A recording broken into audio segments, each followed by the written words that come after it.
Phil. We lost Phil. He was always ready to lay down his life for a worthy cause.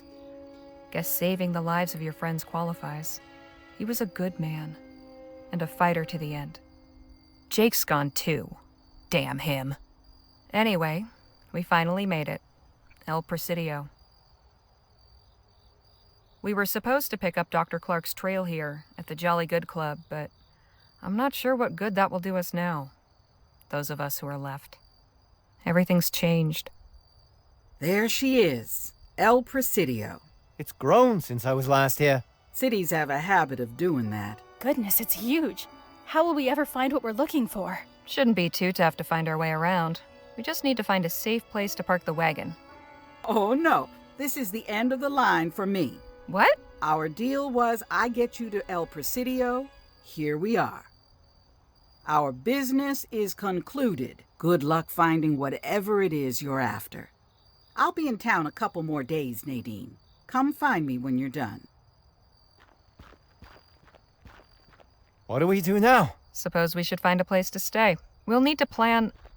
Good evening. I'm terribly sorry to interrupt, but are you Miss Harley Leger?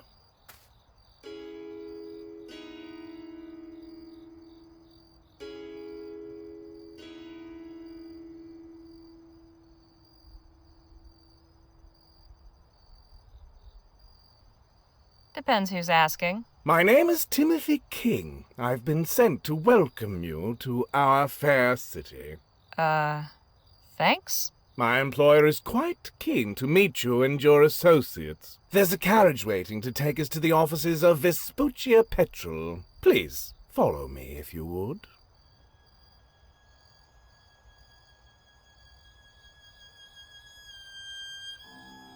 And just who is this mysterious employer of yours? I'm afraid she would be quite cross with me if I robbed her of the pleasure of introducing herself.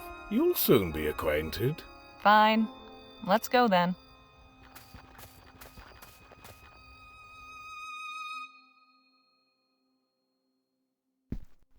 They're here, ma'am. Thank you, Timothy. Miss Leger, please come in. Welcome to El Presidio. I hope your journey here wasn't too unpleasant. Just who in the ether are you? I appreciate you must have many questions, Miss Leger. I shall gladly answer them, but first permit me to ask one of my own. Where is Mr. Ackerman? I haven't a clue. We were attacked by the Blackburns and he turned tail and ran. I see. Pity for him. This is a blatant breach of contract. Beg pardon? My name is D.W. Shaw. I am the owner and operator of Vespuccia Petrol. Last week, I met with Mr. Ackerman in Rosewater to discuss a business proposition. I engaged his services to track down Dr. Bennett Clark and bring him to me. A few days ago, I received a letter informing me he was on his way here along with the team he had assembled. He seemed confident you had found a significant lead as to Clark's whereabouts. But now you tell me he has abandoned your group and the assignment. This puts me in a rather awkward position. But perhaps all is not lost. You've come this far. I see no reason why you can't finish what Mr. Ackerman started. I'm confused. You asked Jake to look for Dr. Clark? Correct. Then why did he tell us we were searching for Clark's missing fortune? Missing fortune? What missing fortune? Jake said Dr. Clark left behind a bunch of money when he disappeared. I see. I haven't a clue why he chose to mislead you. Perhaps he felt a treasure hunt would be more enticing. He certainly did have a flair for the dramatic. A risk of hiring a stage entertainer. But the truth would have had to come out eventually. My agreement with him was quite clear. 25,000 crowns in exchange for bringing me Dr. Clark. The same agreement applies to the three of you. So you're telling me Clark's still alive? Alive, and ironically, somewhere in El Presidio. What exactly was this lead you found? Right before he disappeared, Dr. Clark was invited to stay at the Jolly Good Club. Ah, yes, I know it. Quite exclusive. I myself have never set foot inside. You intend to search for him there? Seems the best option. Very good. You'll find the club on Cedar Avenue between Gull and Hare Street. In the meantime, I will ensure your stay here is comfortable. I've reserved rooms at the Presidio Hotel on the other side of town. You must be exhausted. I'll have Timothy summon a coach. Enjoy your rest. Should you need to speak with me again, you may return here. Good night to you.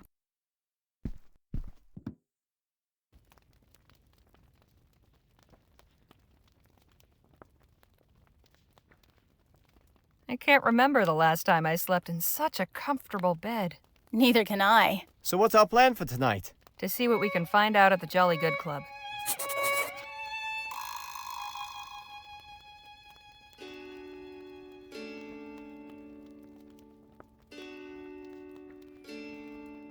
Hey, Nadine.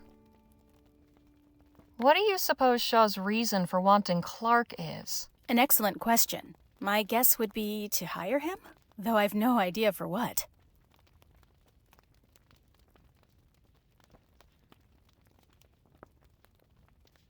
I can't understand how Jake could just run off like that. I can't either. I thought he was supposed to be a legendary hero. That's what he wanted everyone to believe. It's kind of sad. I wonder if he believed it himself. I can't believe Phil is gone. I know. I miss him too. I feel awful that I couldn't save him. I truly tried everything I could. I know you did. Don't go beating yourself up. Think of it this way. The last thing he saw was the kind, compassionate face of someone who cared about him, trying to help. That's more than a lot of folks get at the end. Yes, I know. I think the best way we can honor Phil's memory is to finish what we came here to do. You're absolutely right.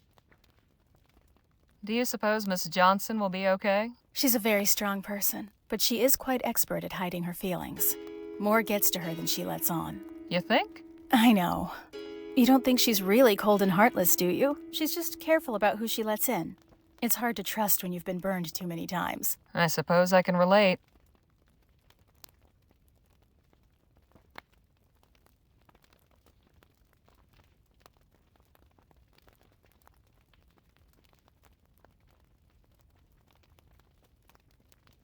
Hey, Danny? Yes, Holly. What do you suppose Shaw's interest in Dr. Clark is? Could be anything, really. But I'm guessing it has to do with making her money.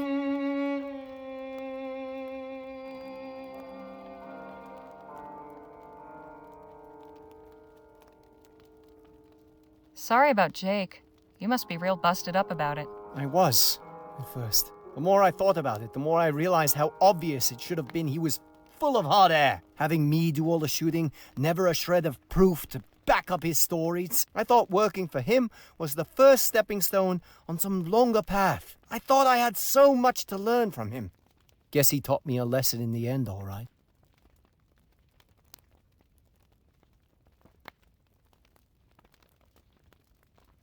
Poor Phil. I really miss the guy. Me too. It's not the same without him. I really hope things don't fall apart for his revolution. Me too. But that's not really up to us. Miss Johnson really went through it with us. Hope she'll be okay. I think she will be. At the very least, she's got a new dog friend to keep her company. A snowy winter scene must count as an exotic landscape around here. A painting of an ore mine. Maybe it's meant to be motivational?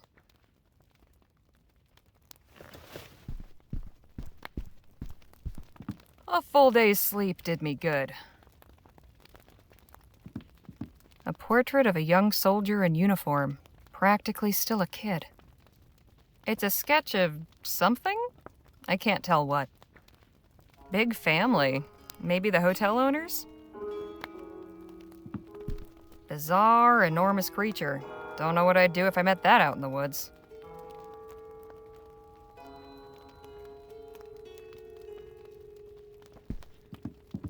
A bowl of fresh tropical fruit for the hotel guests. This banana looks nice and ripe. Don't mind if I do.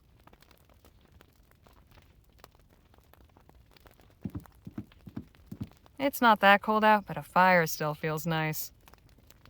A full day's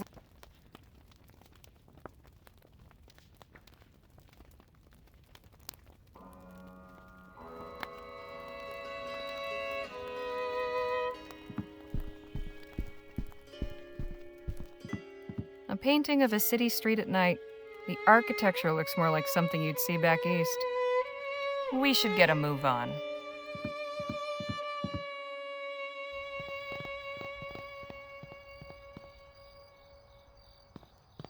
It's full of tools. Good evening, sir. Hello. What can I do for you? Got any tips for what to do and see around here? Oh, first time visiting, huh? Annabro Square Park is a nice spot to relax. Closed after dusk, of course. I'd say the wharf's the beating heart of the city. But it gets pretty rough at night. It's just northeast of here. For a taste of the Far East, there's Chinatown. That's on Annabro Square Road between Finch and Gull. Communicating with the folks there can be a challenge. Although, I suppose your friend could help. Thanks. That's very helpful. Are you familiar with the Jolly Good Club? Sure, I've heard of it. Real fancy place in the north part of town. Never been inside. That sort of place ain't for people like me. No disrespect, but I doubt they let you in either. Have you heard of Dr. Bennett Clark? Can't say I have. Sorry. What are you working on up there? Just fixing the hotel sign. New management's looking to spruce the place up. Promised me a new tool set, too. Can't complain. Something wrong with your current tools? They're old and rusty. Need a replacing years ago. But hey, better late than never, huh? I'm most looking forward to a new drill. Old one could hardly make a hole in a bar of soap. Thanks for the chat. I'll let you get back to work. Evening to you.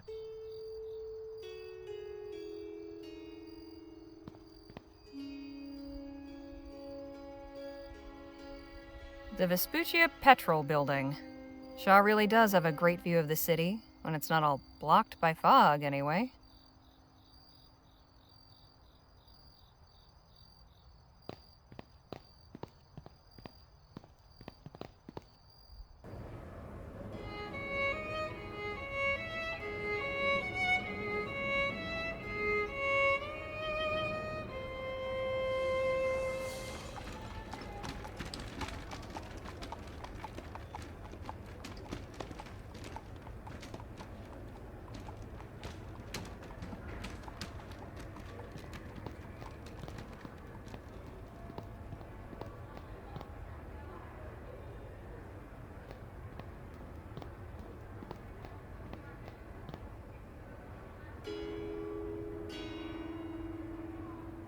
Nothing remarkable here.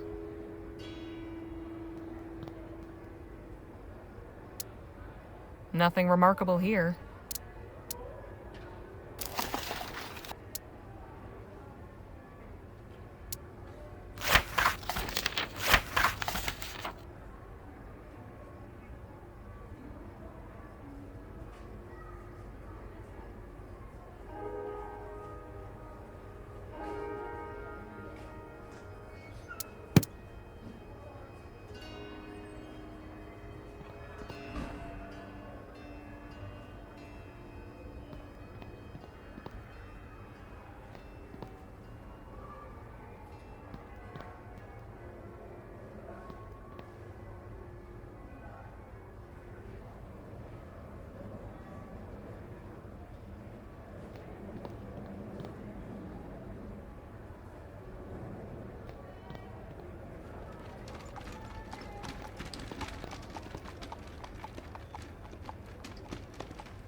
Nothing remarkable here.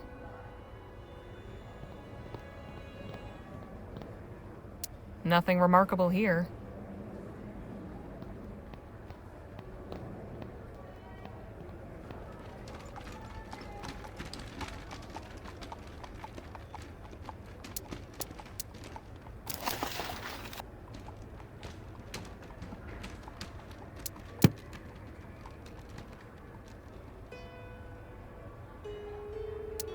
Nothing remarkable here.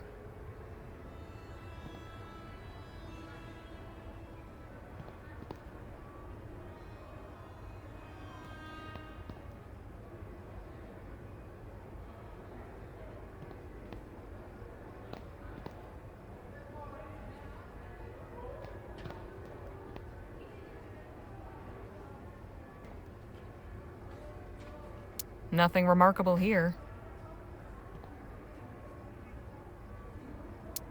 Nothing remarkable here.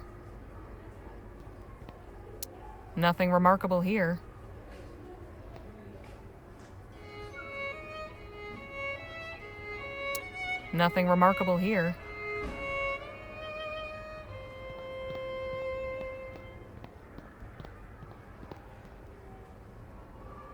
Nothing remarkable here.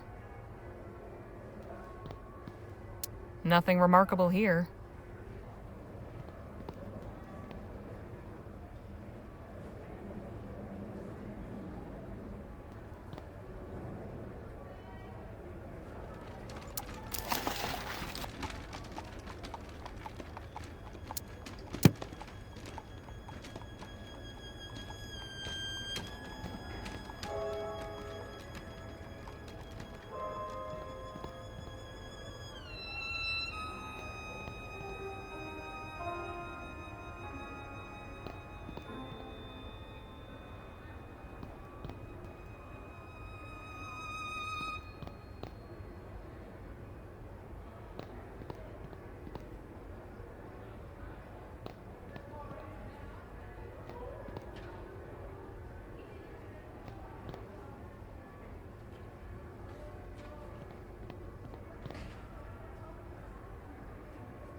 This fancy building must be the Jolly Good Club.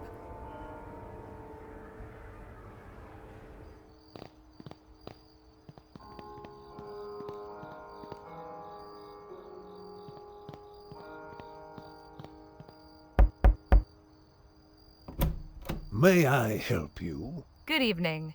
I was hoping you could tell me if Dr. Bennett Clark was here. I'm afraid, madam, that I'm unable to provide information of that sort. Don't suppose I could come inside and look? Absolutely not. This is a members-only club. And how does one become a member? One must meet certain requirements. Quite frankly, you do not. Good evening. So much for the direct approach. There must be a way to get in.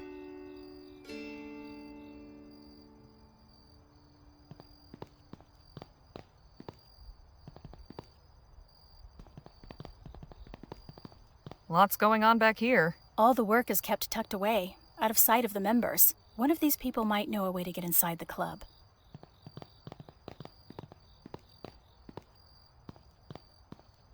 I can see into the Jolly Good Club's kitchen. Not as fancy as I was expecting. Judging from its position under the window, and the fact that the cook keeps throwing things in it, I'd say this is a waste barrel. Hello, sir. I'm sorry I can't talk. I'm busy preparing dinner. Mostly discarded food and scraps. Oh, this greasy rag might be useful.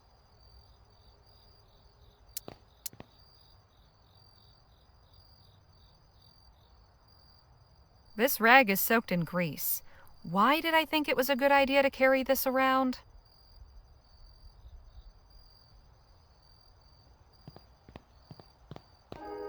It's a cart full of what appears to be linens and bedding.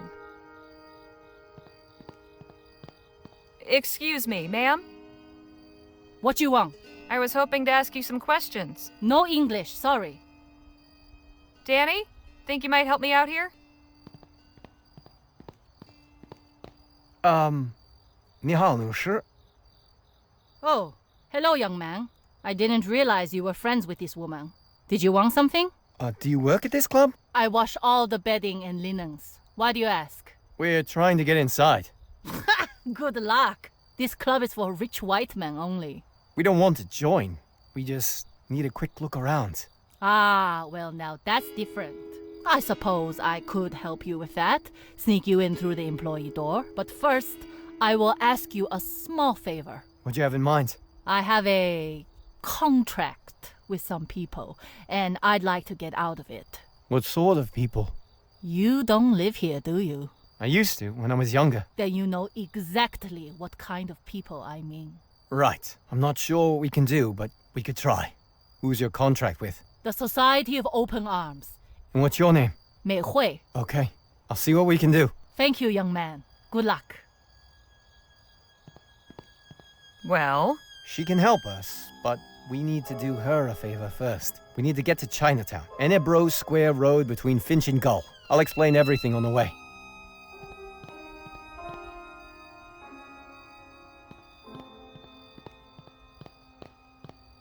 excuse me, sir, are you all... Oh, God, that smell. Sorry. I mean, Whatever the devil it is, I've got it bad. Save yourself and steer clear. you're in luck. My friend over there's a healer. Nadine, can you come have a look at this man? Hello, sir. Eh? You're some kind of doctor, Missy? I practice medicine, yes. If you tell me what's wrong, maybe I can help. Think I had some bad water. Had me spewing everywhere. I see. Where did this bad water come from? That horrid flop house, I'm sure. Oh, it's all so squalid. One unlucky business decision, and you're out on the street. A pauper. I came back here to the club, hoping for a modicum of human compassion in a time of need. Now I see how deep friendship and brotherhood really runs. About as deep as one's account balance, it turns out. Amicitia et fraternitas, my soiled backside. Back to the club? You were a member? For nearly 20 years. All that history, erased in a blink of an eye. This man is seriously ill. Cholera from the sound of it. Can you do anything for him? He's severely dehydrated. The best I can do is mix up a rehydrating solution. But I'll need a few things. Like what? Coconut water, ginger, and banana. We should hurry. If we don't help him, he won't last till sunrise.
Hey, Danny. Yes, Holly.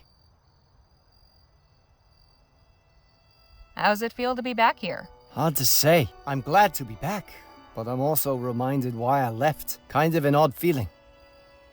Remind me where you said we could find Chinatown? Enebro Square Road between Finch and Gull.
Looks like I found Chinatown.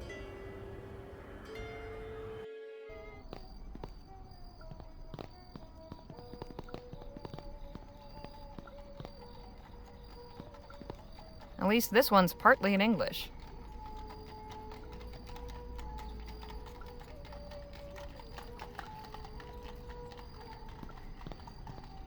All right there, Danny? Yep.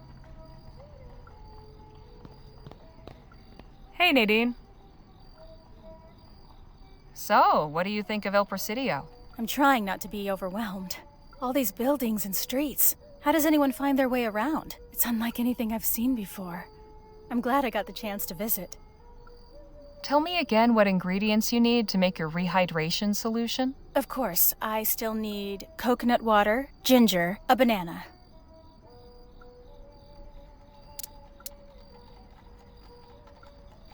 Ah, perfect. Thank you.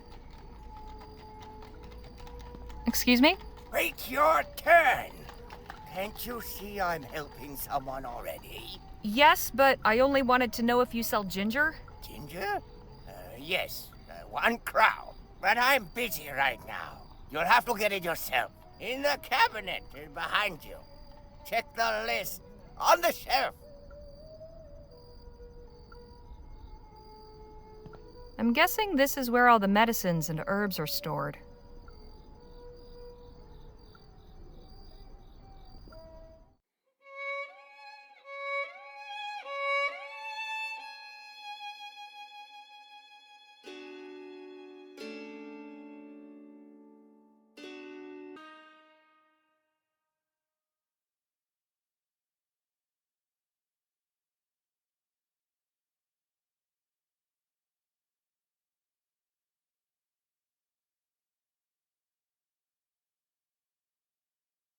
Hey, this isn't ginger. What's going on here?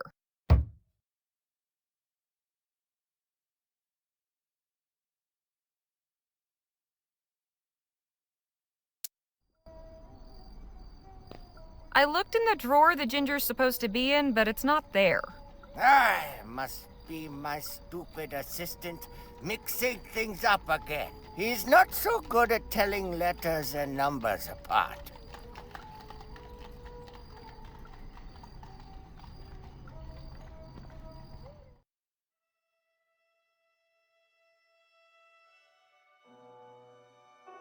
That's not what I need. Not sure what this is, but it's not ginger.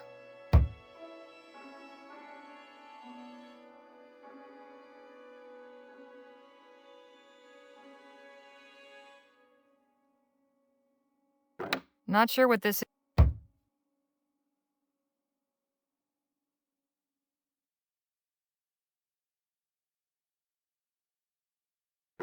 That's not what I... Not sure what this is? That is not sure... That is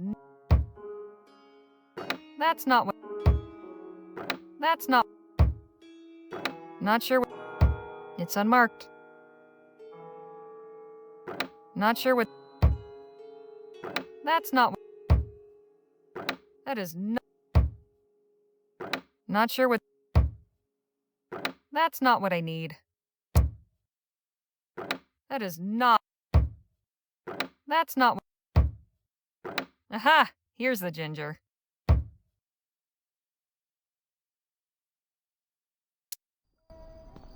Here, I found the ginger. Okay, 1 crown. Here you go. Thank you.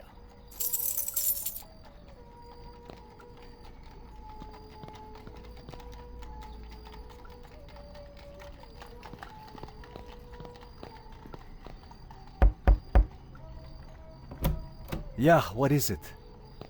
Jimmy? Danny? What are you doing back here? You two know each other? It's been a long time. You're telling me. Can we come in? We need to speak to whoever's in charge. You can, sure. Your friends are a different story. I take full responsibility for them. They're trustworthy. All right. I'll take your word. Come on in. We've got a lot of catching up to do.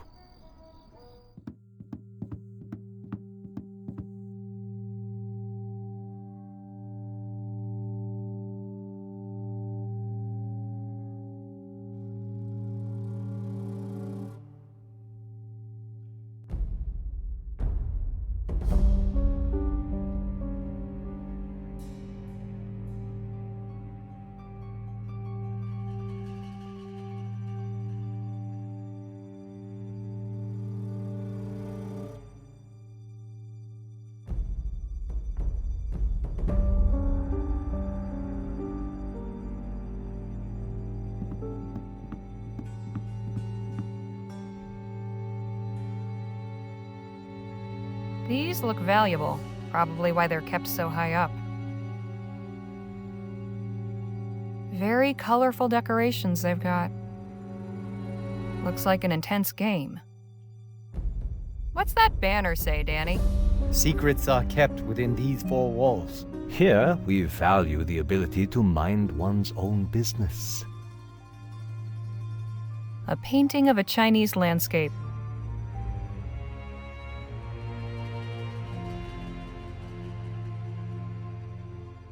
All right there, Danny? Yep.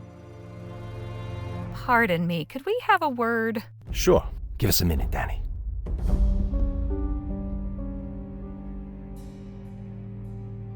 I want to talk about your contract with Mei Hui. The laundress who works at that fancy club? The very same. She wants out. So she sent Danny and his friends to negotiate? That's strange.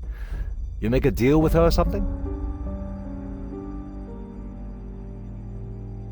We're trying to get inside the Jolly Good Club. She told us she could sneak us in if we got her out of her contract. I see. Well, miracles do happen. If you intend to negotiate the terms of her contract on her behalf, I need you to understand exactly what you're agreeing to. Go on. Under Mei Hui's current deal, she donates 10% of her earnings to the club.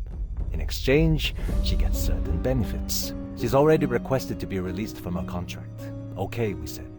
We're reasonable people. All we asked was that she make a simple delivery for us first. She refused. Now you're making the same request. Okay, but precious time has been wasted here. The price has gone up. Now it's 2 jobs. What kinds of jobs exactly? Both still simple. The delivery is one. But first I need you to run another errand. I have this valuable timepiece, unfortunately damaged and in need of repair. Take care of that, then we can discuss the delivery. What happened to this watch? A little disagreement. Someone got upset and threw it against the door over there. It smashed open.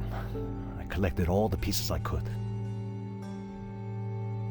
Where am I supposed to get this watch repaired? There's a pawn shop at the wharf. Lady who runs it fixes things too. I'm new in town. What's to know about El Presidio? Ask Danny. He'll tell you all you need to know. So how are you and Danny acquainted? We grew up together. Is that right? Yeah, we were like brothers. Used to play on this very street. Then he ran off with Petey and some other guys. Thought I'd never see him again. It's good to know Danny got away from that crowd. I never much liked them. All right, Danny told me about Petey. Doesn't surprise me. He idolized that kid.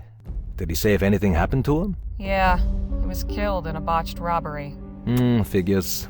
That explains why Danny's not latched onto him anymore. Anyway, this is all ancient history.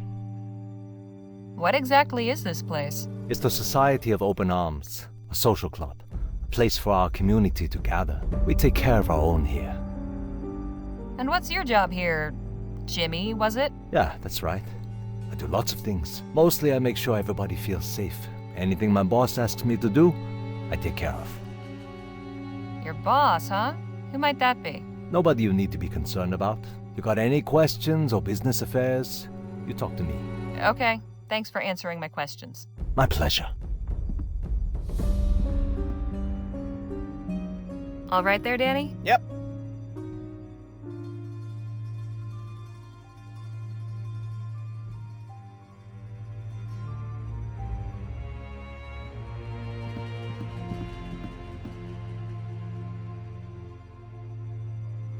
There's a hole between the floorboards.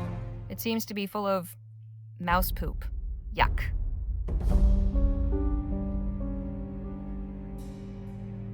Somebody dropped a crown between these floorboards. I can't reach between the floorboards with my fingers. Hey, there's a little gear stuck between the floorboards. Must be from the broken watch.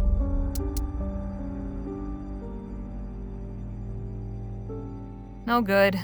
I'll need to find something else. I can't reach the gear with this.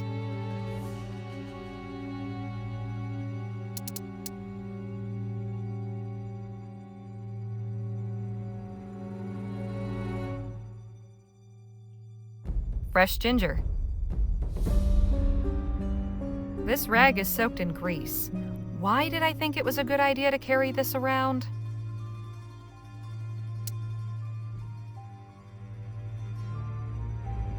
Hey, Nadine.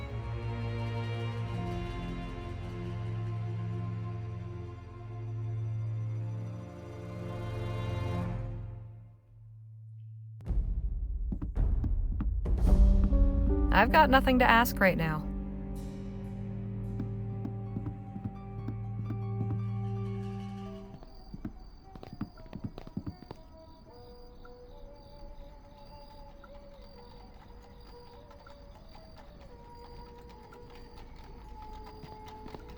All right there, Danny? Yep.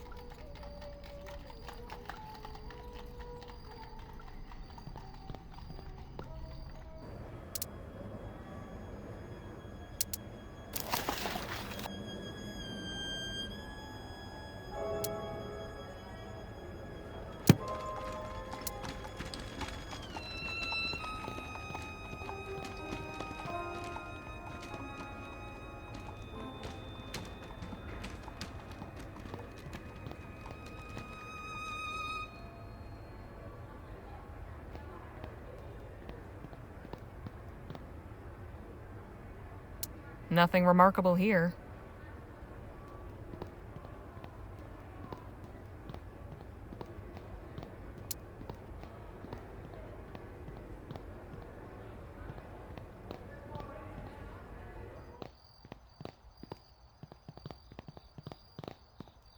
He's busy. I'll leave him be.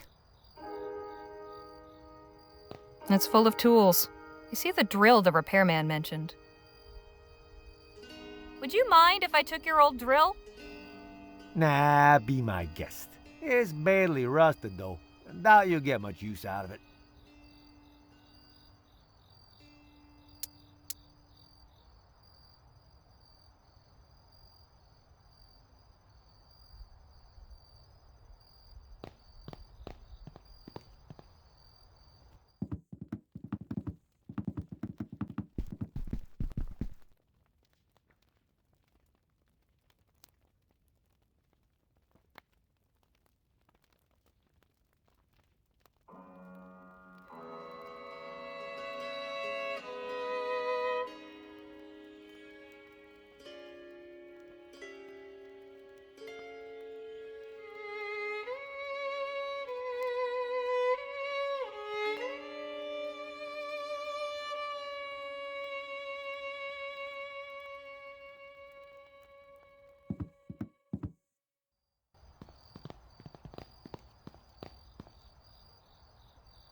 Welcome back, Miss Leger.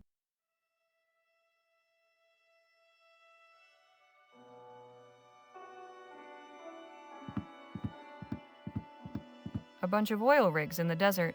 Probably one of Shaw's operations. Quite a view you've got. I make a habit of seeing far.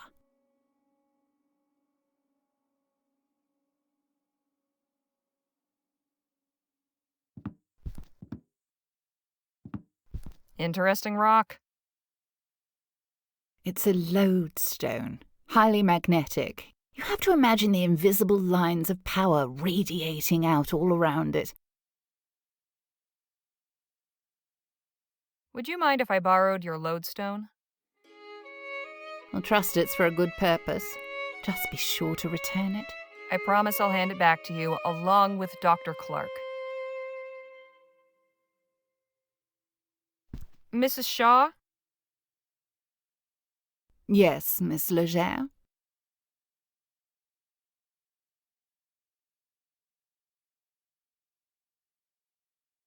Anything you can tell a first-time visitor about this city? For such a young city, it's bursting with opportunity. Everything back east is all used up. I wouldn't be surprised if El Presidio outpaces New Britannia within 2 decades. Why exactly do you want Dr. Clark? It's quite complicated. I haven't the time to go into detail. Suffice it to say, I wish to make an offer of employment. Why would an etheric researcher want a job at an oil company? All that need concern you is the fact I'm paying you to procure him. What made you decide to hire Jake, of all people, for this job? His reputation as a capable agent. His intervention in the Boakes affair, for instance. I needed a man found and brought in discreetly, and Mr. Ackerman was already in Rosewater, where the trail began. It seemed auspicious at the time. Alas, we all make mistakes. Have you heard of an organization called the Society of Open Arms? The Chinatown Syndicate? You're not getting involved with them, are you? I wouldn't say involved, necessarily. Stay on your guard would be my advice. I've not had any trouble with them, but one hears stories. Can you tell us anything more about the Jolly Good Club? It's a club for the well-to-do men of the city to gossip and talk politics. Rather puerile, if you ask me. I can't imagine how you plan to get inside. Without Mr. Ackerman, you seem to be at a disadvantage. We'll find a way. That's what I like to hear. If we're going to be working for you, I'd like to know some more about you. My, you are inquisitive. How did you come to be the head of Vespuccia Petrol? My late husband founded this company. He was a very clever man. Fortunately for him, he recognized my business acumen and relied exclusively upon my counsel. I ran the company for many years in his name. After his passing, that fiction was dispensed with. Have you lived in Vespuccia long? Oh, about 30 years now. For some peculiar reason, Vespuccians seem to accord an English accent more respect, so I kept it. What do your initials stand for? Dorothy Wilhelmina, but simply DW has proved more expedient for my purposes. I think that's all. Thanks. Very good.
Nice. I'm 1 crown richer.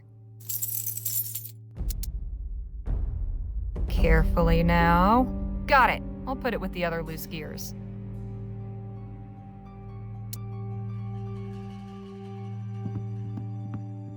I've got nothing to...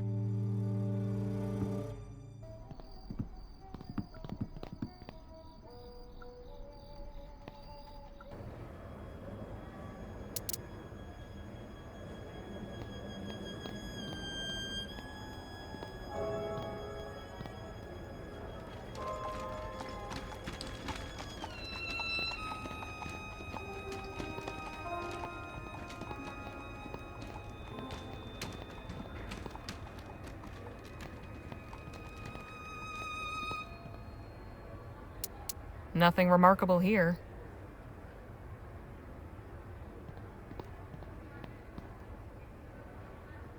Nothing remarkable here.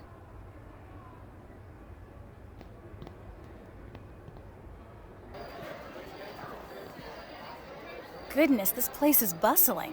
Watch yourselves, friends. Big cities aren't always kind.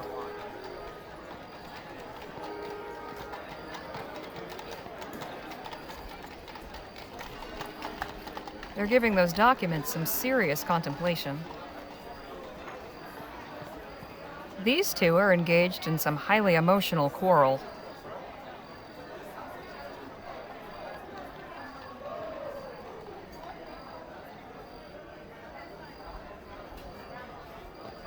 She's just doing her job. He's sleeping one off.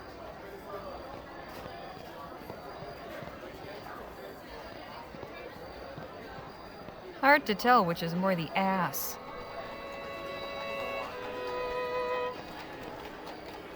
Whoa! This place is packed with stuff.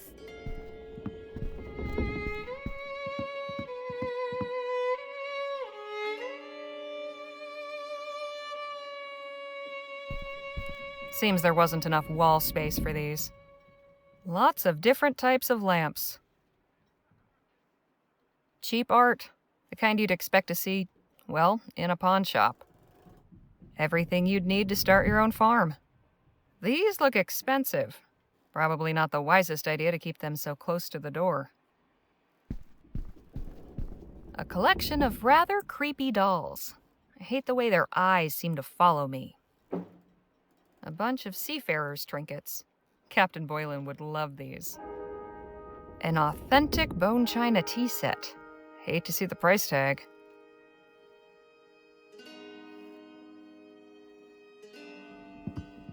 Repeaters, rifles, and shotguns. Good thing they're locked up. A variety of pistols under lock and key.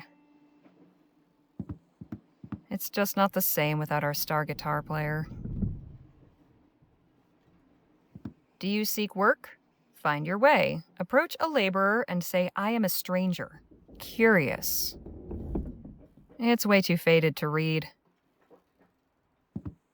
Ask about our special behind-the-counter items.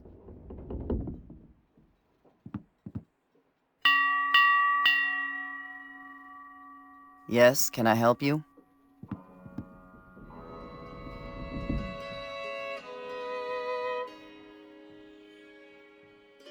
You've got an impressive selection, but I was wondering what you had behind the counter. Got some jewelry, some repair kits, and a set of lockpicks.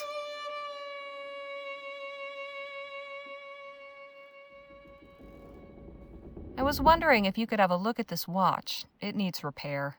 Where did you get this? Does it matter? Yes.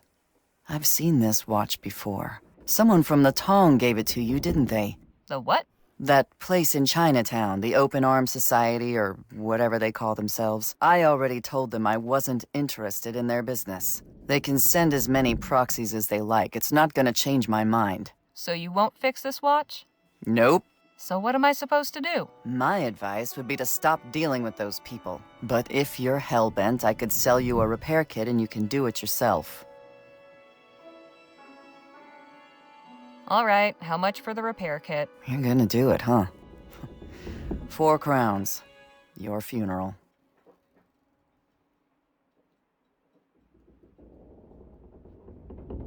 Sold. Here you are. Pleasure doing business. And I'm in no way responsible for whatever happens next. Just to be clear. I have something to sell. Okay, what? I have this tea caddy. How much would you say it's worth? That is a rather nice piece. I can pay you 16 crowns for it. You've got a deal.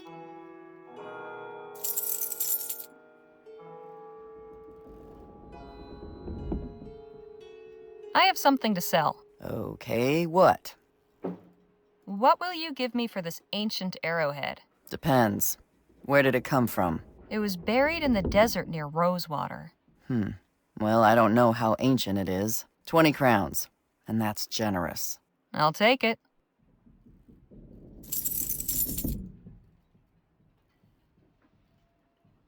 I could use the lockpicks. What's the price? 10 crowns. Okay, I'll take the lockpicks. And there you go. Just don't even think of using them here. Quite a shop you've got here. Glad you like it. How did the ship get up here on land? The city extended the shoreline when it built the new breakwater. Brought the land to the ship. About that time, some big trading company went bankrupt and couldn't pay the upkeep on its derelicts. So the harbor authority seized them, converted them to lodgings and shops. Anything you can tell a first-time visitor about this city? If you're not feeling it in your legs yet, you will soon. Something to look forward to. Honestly, who thought it would be a good idea to build a city in such a hilly place? Know anything about the Jolly Good Club? Never heard of it, sorry. Appreciate the help. Sure. A variety of pistols under lock and key.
This gear won't fit there.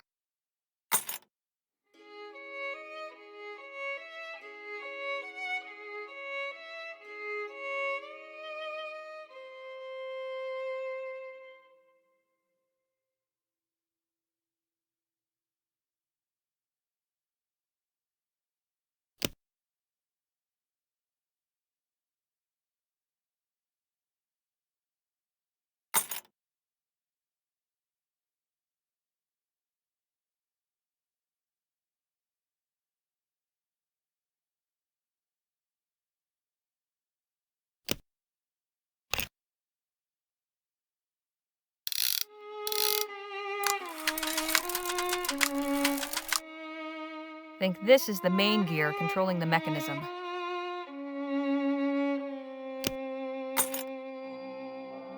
Think this is the main gear controlling the mechanism.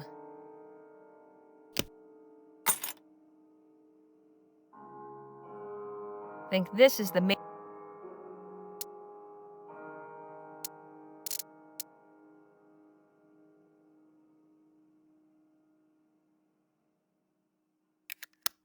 Okay, this doesn't look too tough. Just have to place the right gears in the right spots.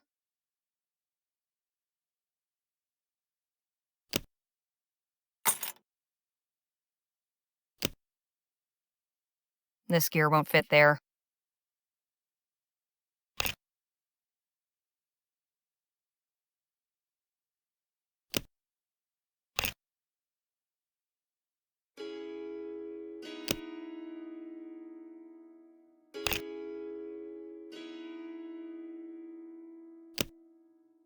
This gear won't fit there.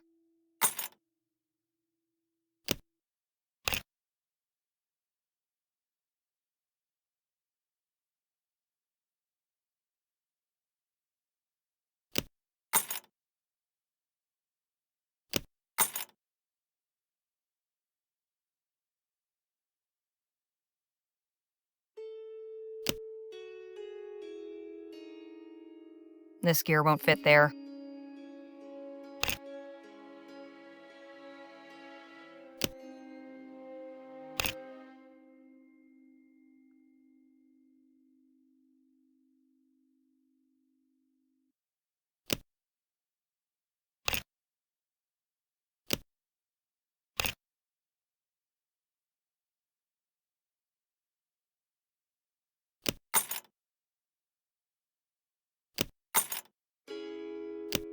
This gear won't fit there.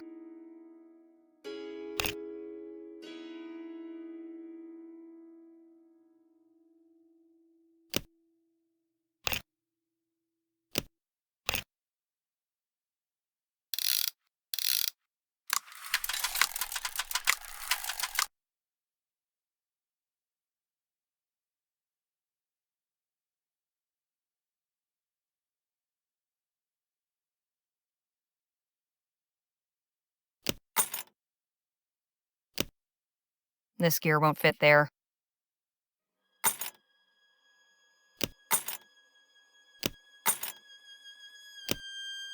This gear won't fit there.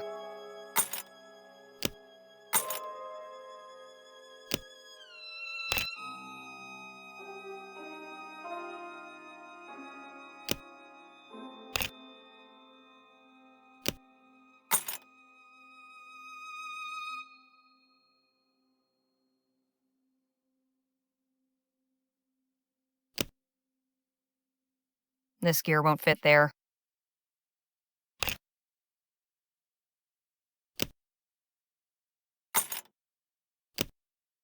This gear won't fit there. This gear won't fit there.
Ha! It works.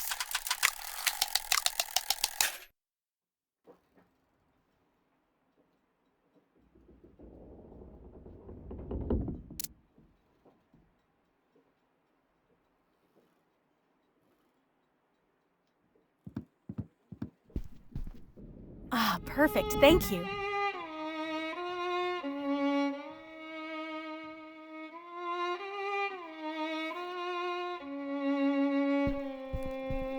It's just not the same without our star guitar player.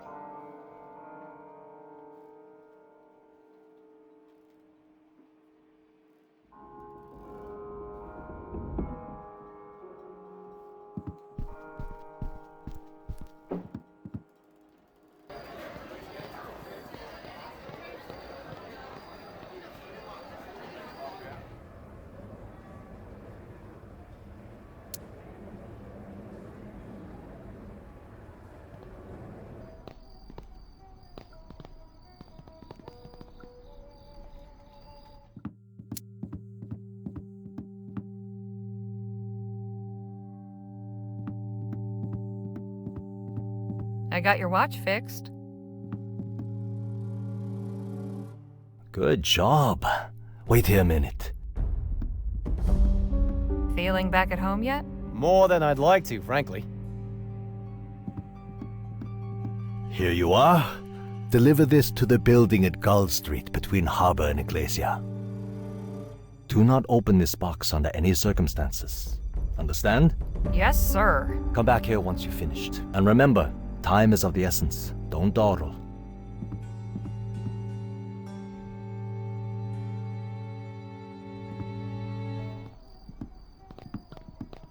Do either of you have a strange feeling about this delivery? I think whatever's inside this box is probably bad news. I'm sure you're right about that. So what do we do? Deliver it, I guess. Jimmy said not to open it, and I don't think we want to cross these guys. Oh, I don't like this.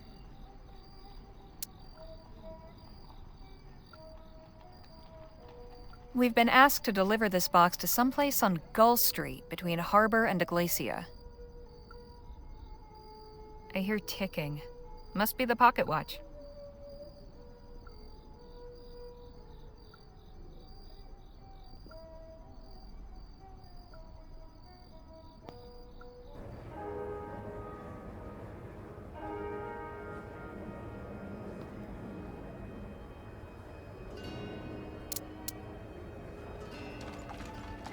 We've been asked to deliver this box to someplace on Gull Street between Harbor and Iglesia.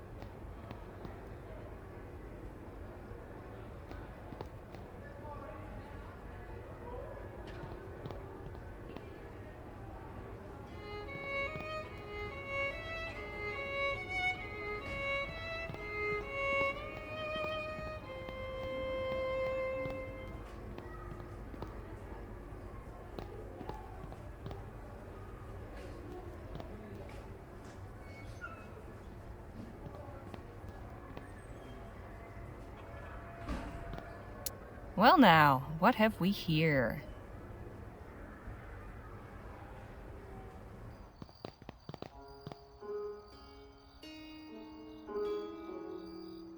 All right there, Danny? Yep. Hey, Nadine.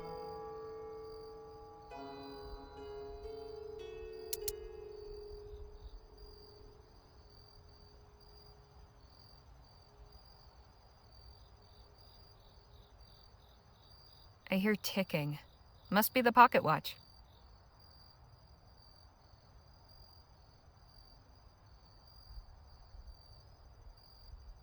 I suspect that would be unwise.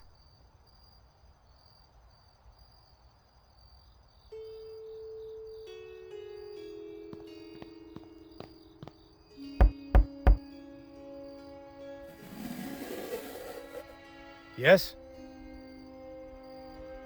Special delivery. I've brought you a package. Who sent it?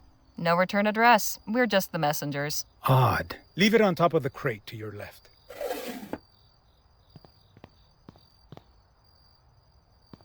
That's that, I guess. That was a lot easier than I was expecting. Won't hear me complaining.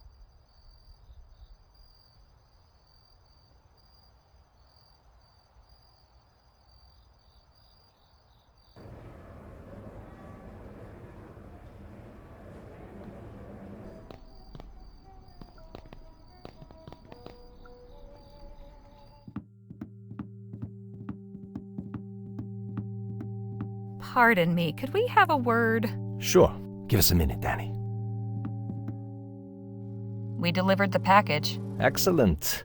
Maybe now those smug union bastards will learn their lesson. Here, take this to Mei Hui. It's a letter releasing her from her contract with us. Thanks. Say, Jimmy, what was in that box anyway? Oh, don't worry about that. Let's just say tonight's union meeting is going to start with a bang.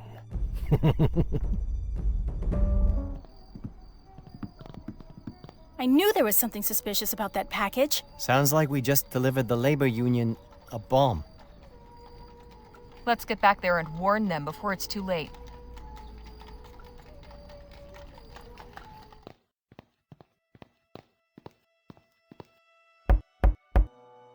Yes? What is it?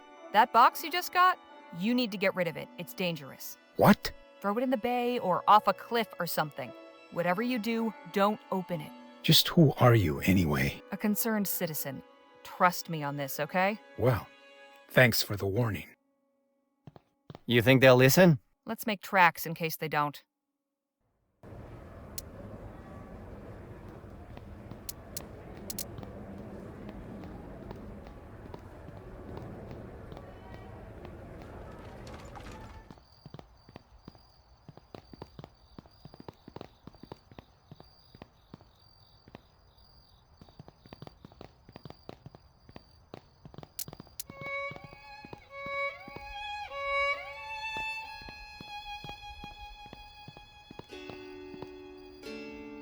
Here you are, ma'am. You're no longer in debt to the Society of Open Arms. Oh, is it true? Thank you so much.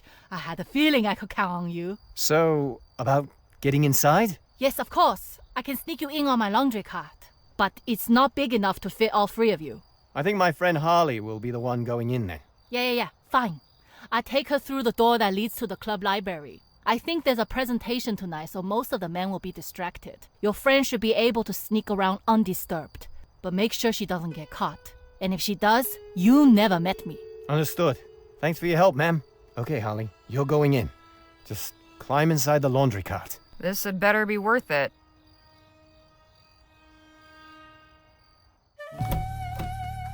Now to find Clark. The letter said he'd be staying in this L person's suite. So who and where is that?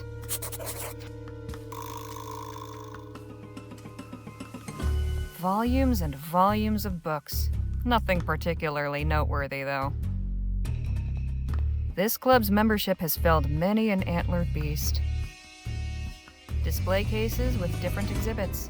Haven't got time or inclination to study them. I wonder how long it would take to read every one of these books, and if any of them are worth it. There's a plaque above all those portraits that says In Memoriam. Seems these are former club members. It's a list of club members.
February 12th, 1850. Dr. Clark, I hope this letter, upon hearing you, when they hounded you out after enduring one day, with warm regards, Dr. Roderick Nethersoul. P.S. How...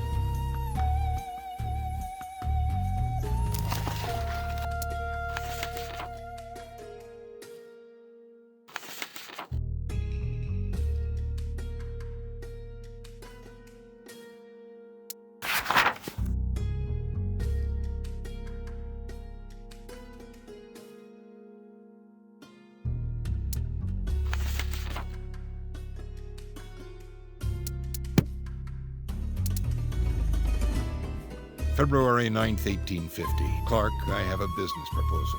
Relinquish that dusty. You may stay in my suite at the Jolly Good Club.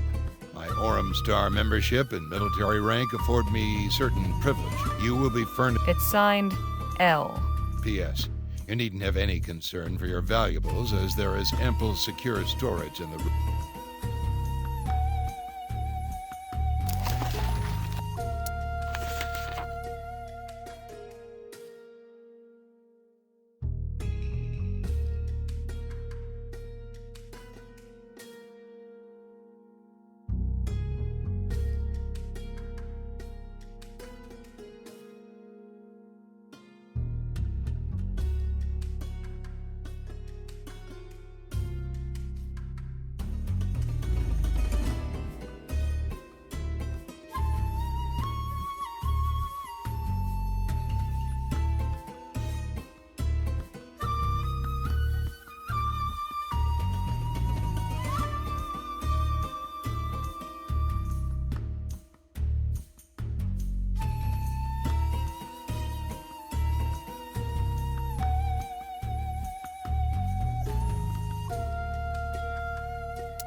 I imagine most of the folks in here are great admirers of Mr. Atwood.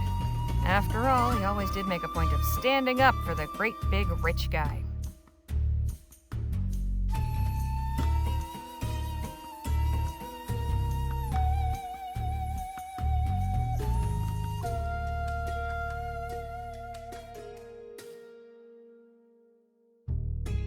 A ferrotype showing a bunch of men outside the club. The plaque says opening day. A nondescript landscape, not very well executed. A painting of a cafe. Looks like somewhere in Europe. So many butterflies. This puts Sheriff Gamble's collection to shame. I wonder if these could actually be used in combat. Various ferrotypes of rich people enjoying themselves. Suppose they need to prove how happy they are. A stuffed bird. The plaque says it's called a dodo. How odd.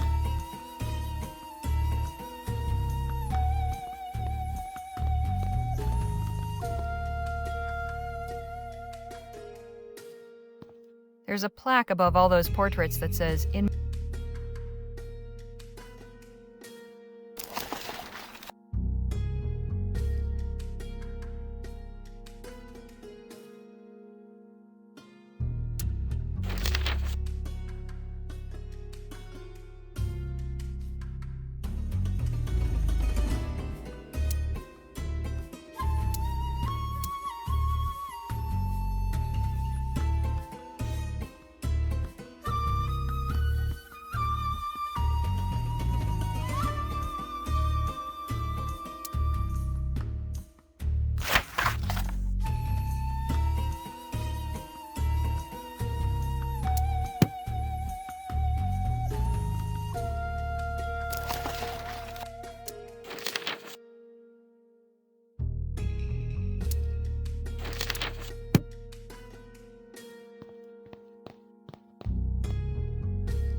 Stern-looking fellow.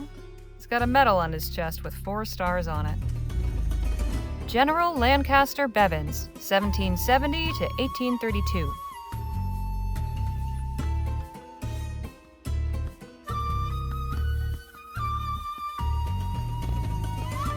Hey, that's Miss Lee.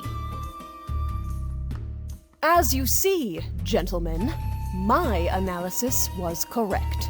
The region is absolutely ideal for the formation and preservation of fossils. Though I have so far recovered only a small part of what I believe still lies out there, I was able to partially reconstruct the dinosaur skeleton you see before you. Quite a fearsome beast, isn't he? This ancient lizard, which I have christened the Eremosaurus, probably roamed the lands near the San Bernardo Valley over 72 million years ago. This is fascinating, but I'd better get a move on.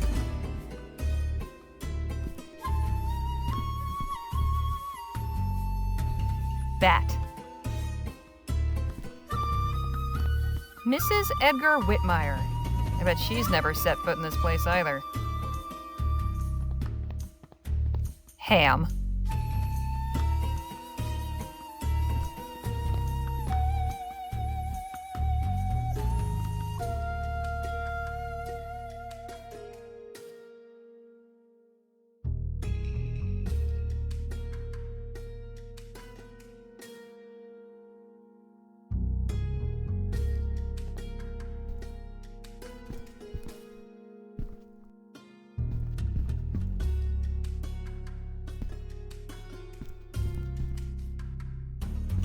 Archie.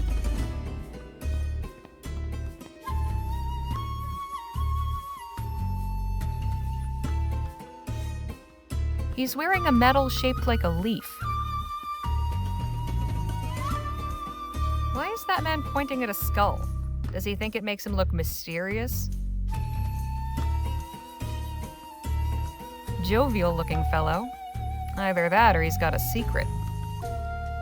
The insignia on his shoulder shows 4 stars. What a sourpuss.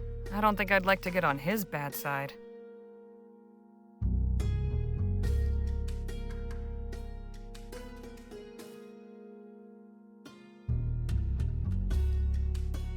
Fancy ring. Probably worth a few hundred crowns. This man's got a vacant expression. Wonder what he was thinking about. I've never understood men who grow beards without mustaches.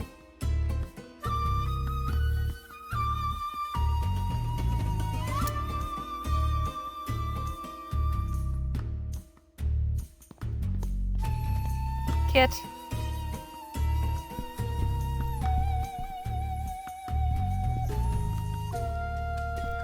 Chan. Lige. Warm air is coming from the grate. They must have that indoor steam heating I've read about.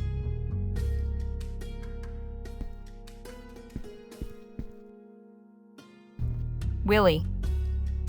Barnabas Jordan, 1801 to 1845. Ned.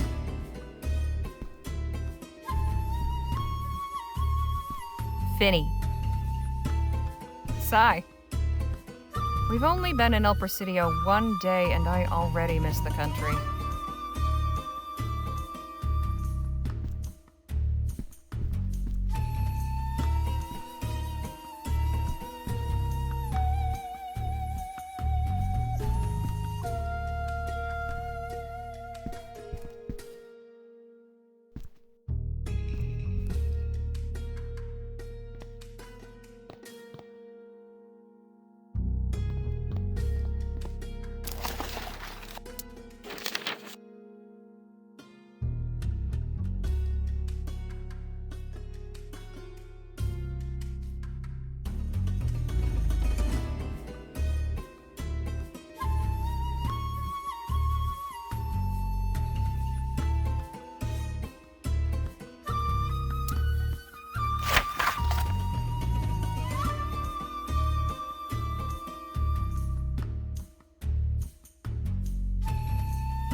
General Lancaster Bevins, 1770 to 1832.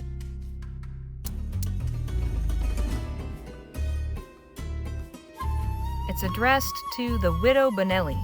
There's no specific...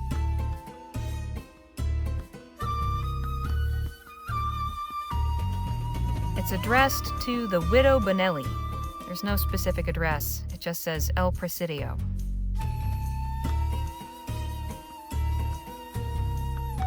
February. Clark, I have a business proposal. Relinquish that dusty laboratory. You may stay in my suite at the Jolly Good Club. My Orem Star membership and military, you will be furnished. It's signed. P.S. You needn't have any concern for...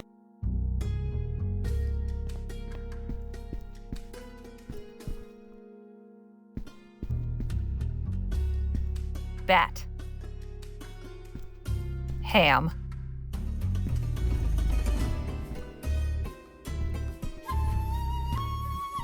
Archie. Kit.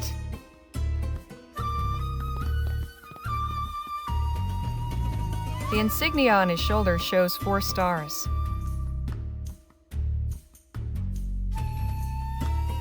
Orem Star members. Where have I heard that before?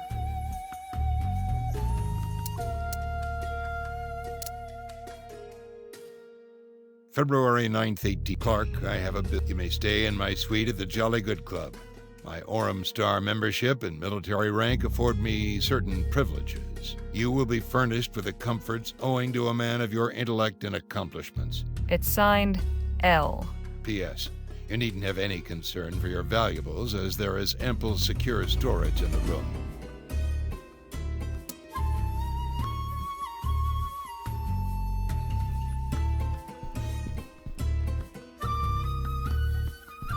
Chan. Lige.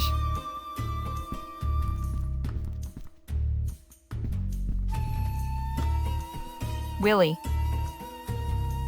Ned. Willie.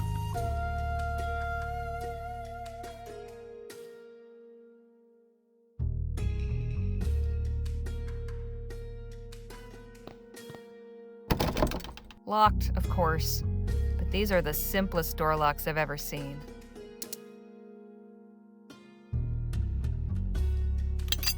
Nothing to it.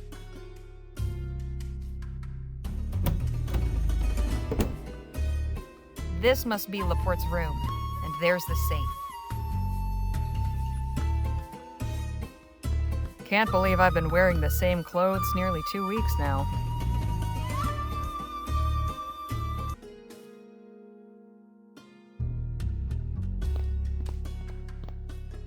Nothing.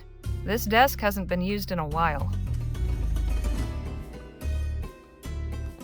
Still life of some fruit and flowers. Hotel art. Nothing. This desk hasn't been used in a while.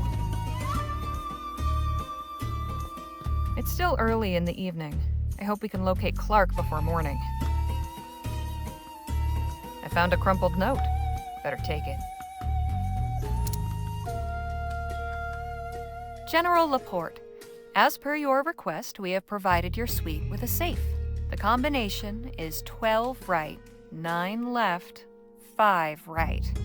Please share this information only with those you trust. Management.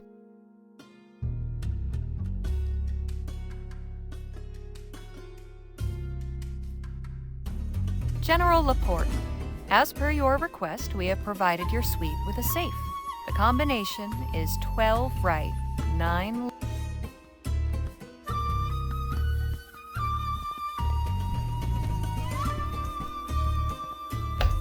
A few suits. Nothing hidden in the sheets. A wild frontier. This has been one hell of a journey.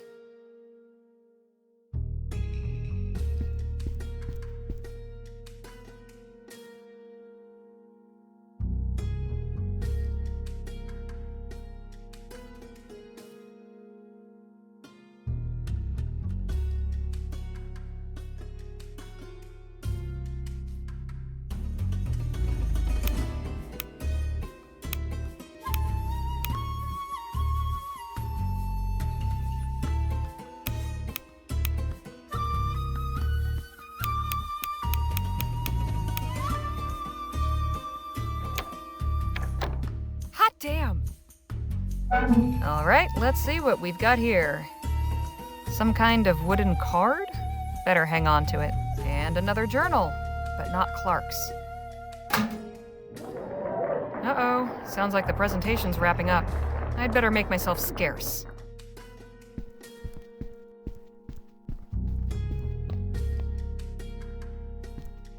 And who might you be?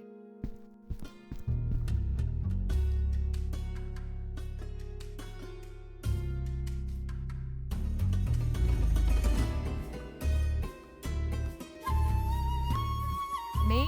Why, I'm Harley Legere. What's your name? My, I don't think I've ever met such a friendly burglar. Burglar? What are you talking about?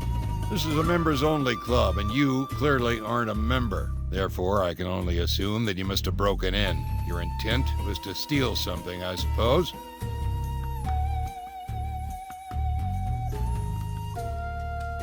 I just came in here looking for someone. Oh, looking for whom? Well, it's not you, so really, why should it matter? You're quite clever. Very well, you can go. Let it not be said that General Laporte can't be merciful. But if I ever see you in here again, I won't be so lenient. Understood? Yes, sir.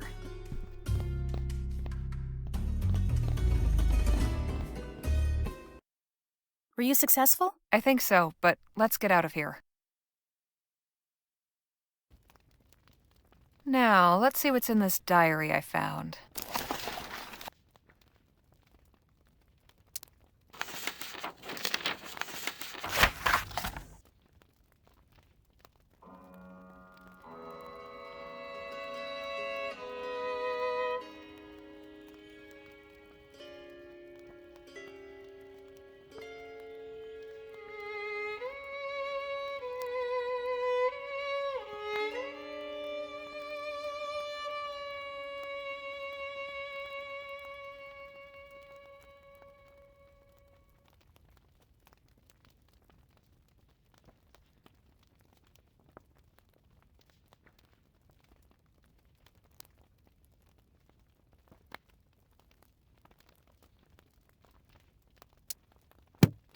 Clark's not at the club anymore, but I found out who invited him to El Presidio, an army general named Laporte.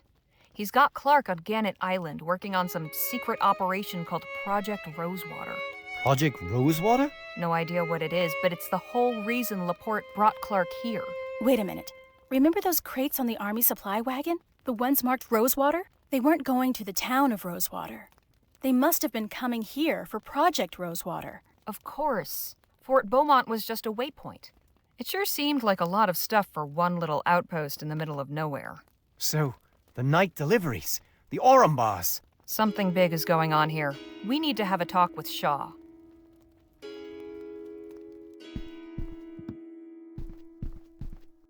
Miss Legere, have you any news? Clark's been moved to Gannett Island. Gannett Island? There's nothing there, just a crumbling fort and lighthouse. Have you heard of an army general named Laporte? Or something called Project Rosewater? Neither. Go on.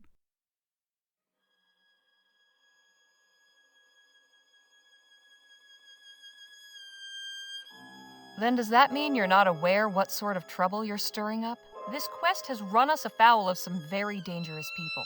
If you expect us to get Clark for you, I want to know why you want him so badly. Very well. Imagine airships, engines, furnaces, powered not by petroleum and coal, but by ethericity, an infinitely renewable energy source that comes from the sky itself, clean, efficient, and economical. But you run an oil company. I run an energy company, Miss Legere. Energy takes many forms. With Dr. Clark in my employ, we can lay the groundwork now for a pivot from oil to ethericity. Once the benefits become apparent, the market will clamour for clean, safe, etheric energy. And only one company will be equipped to meet that demand on day one. Mine. What about the ban? Bans are imposed by governments, and governments change, Miss Legere. Not everyone supports Leroy's technophobic policies. The Labourites are barely hanging on. It's not just Atwood's trade party that would like to see etheric advancement back on the table. Royalists, justice, pioneers, even the Christian Union would all get on board. In these fractious times, ethericity has the potential to be a great uniter. Change is just over the horizon. But enough politics. You know where Clark is. Go get him. Best of luck. Before you go, my lodestone. Oh, sure. Here. Thank you.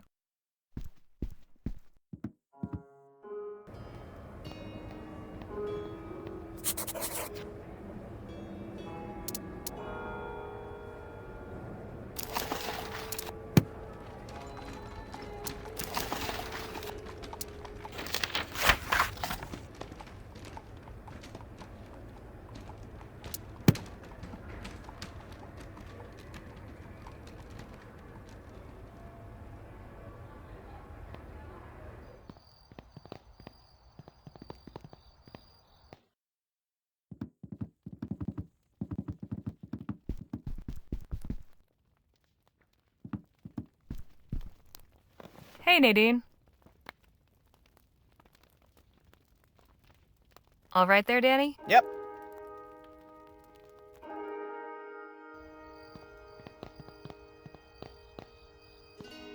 Good evening, sir. Hello. What can I do for you? Do you know a way to get to Gannett Island? Why would you want to go there? Just curious. Well, far as I know, it's only reachable by boat. Try asking at the wharf, I guess. Thanks for the chat. I'll let you get back to work. Evening to you.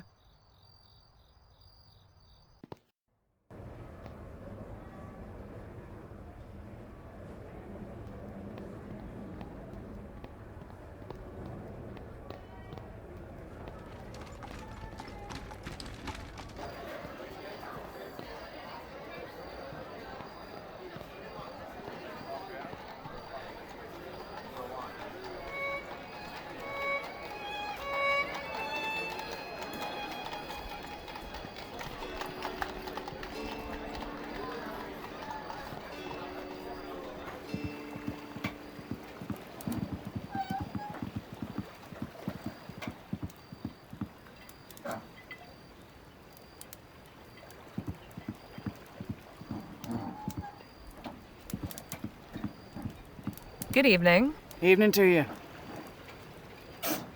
That boat yours? Sure is. Use her to fish during the day, but sometimes I take folks for a sail. The price is right, of course.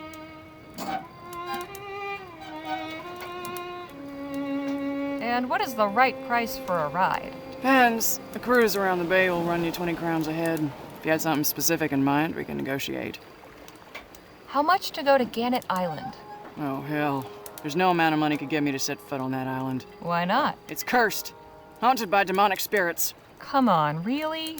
I've seen it with my own eyes. Horrid specters floating around the place, ready to kill anyone who gets too close. When they're out dancing in the sky at night, you can feel their evil influence in the air, too. Hot shivers going down the back of your neck. If you know what's good for you, you'll get any idea going out there out of your head. Look, we really need to get to that island. Good luck to you, then. Nobody in their right mind will take you there. You said no amount of money could get you to set foot on the island. What if you just dropped us off? You're dead set on going, aren't you? I thought I'd made that clear. All right. If you have such disregard for your life, there's nothing I can do about it. But I won't take you there for any less than 60 crowns. Damn. Bet that's made you change your mind, eh? Not quite. We'll come back when we've got the money. I'd like to know about this city. Oh, I love it here.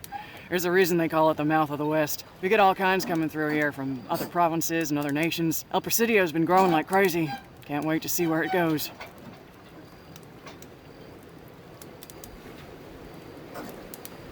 Ever heard of Dr. Bennett Clark? Wasn't he the guy who blew up those people a few years back?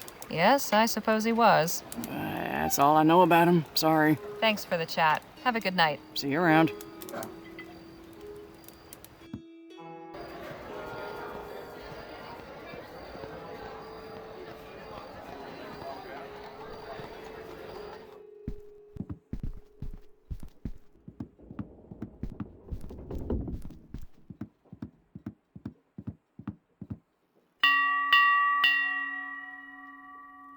What do you need? Do you know a way to get to Gannett Island? Only way to get there is by boat. Lucky for you, plenty of folks around here with boats. How willing they'll be to take you, that's another story. Appreciate the help. Sure.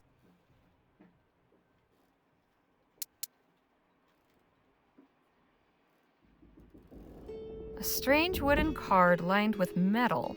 It's got some holes on one side.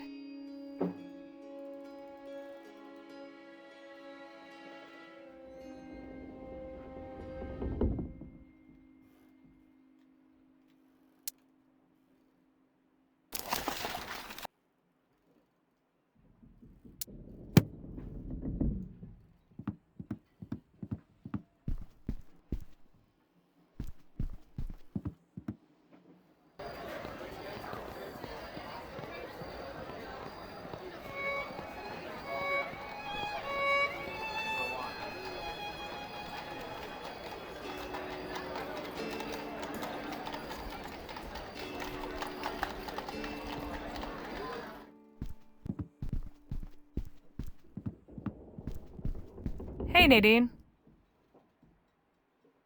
We've got to come up with enough money to charter that boat somehow. Any ideas? Perhaps we could try selling something at the pawn shop? We could probably get decent money for my medical kit. What? Are you sure you're willing to give that up? If there's no other way, yes. Hey, Danny? Yes, Holly. Any ideas for something we might pawn to raise money for the boat hire? My pistols are valuable. We might get a good price for them. You'd really be willing to part with them? There's no other way. Sure.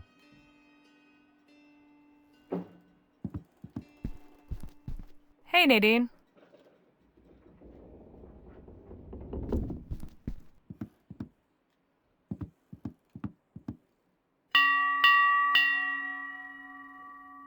What do you need? I have something to sell. Okay, what?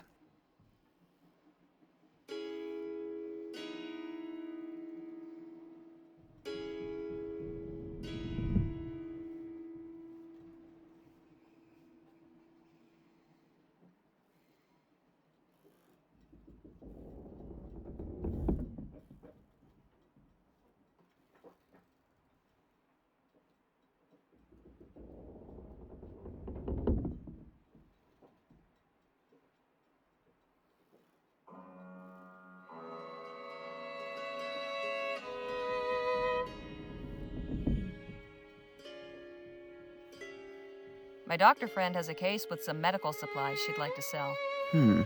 Well, normally I'd send you to an apothecary, but I can probably pass them along.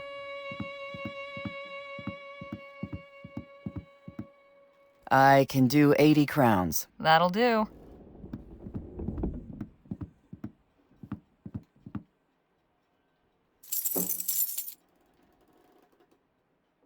Thanks for your business. Appreciate the help. Sure.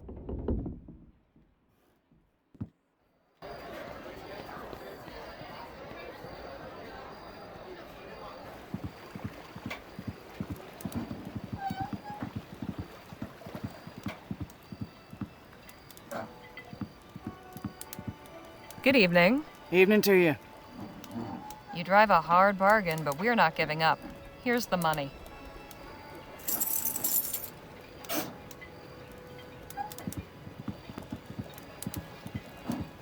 All right. But the minute I drop you off, I'm gone. How are we supposed to get back? I'll come back for you. At dawn. If the ghosts haven't killed you before then, that is. We'll take our chances. Let's go. Owing to the island's reputation as the accursed haunt of assorted malignant spooks and spirits, it has cost us a comely copper to induce one of the credulous locals to transport us here. I do have to admit that this place presents a rather eerie aspect. It's easy enough to imagine ghosts drifting along the ramparts of the ruined fort, or floating among the after images of the lighthouse beam, but there's only one ghost I'm interested in finding here. Remember, I'll be back at sunrise. Then I'm heading home whether you're on my boat or not. Look, there's smoke coming from the chimney of that cabin. I guess this island isn't all that abandoned. Stay alert.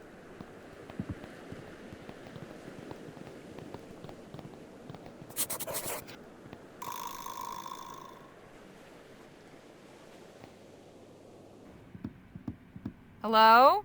Anyone home? No one here. We can do some prowling.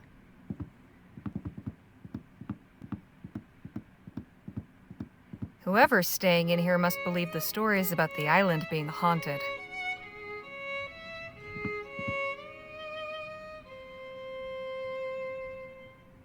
Feels mostly full. It's got a dragon on it, but no indication of what tea is inside. A box of chamomile tea. I'll just take a little bit. Bai Ji Guan. Some kind of Chinese tea, I guess. Nearly empty. Oolong. I think I've had this stuff before. Running pretty low. This one's not labeled. Hey, there's something rattling around in here. A small silver key. I'll just hang on to it.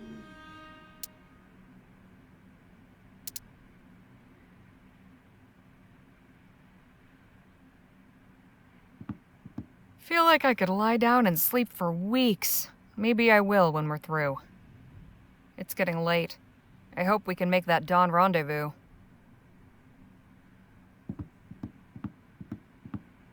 Locked, because of course it is.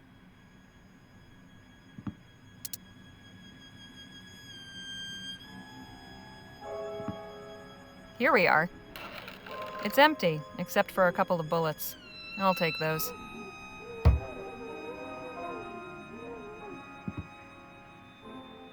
All things considered, I could be looking a lot worse.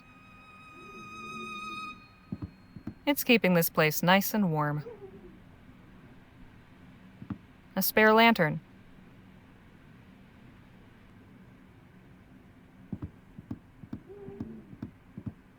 How rustic. Hey, Nadine. This island gives me an uneasy feeling. It's not the most welcoming of places, but I don't think we have much to fear.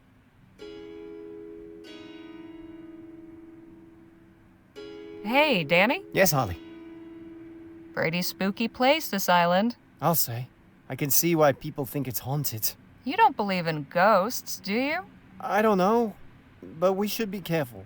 Make sure you don't whistle or anything, okay? What? Why not? Just trust me.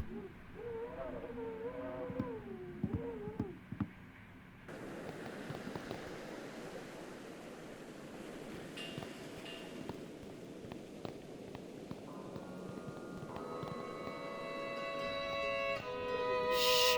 Not another step. There's a guard. Stay quiet.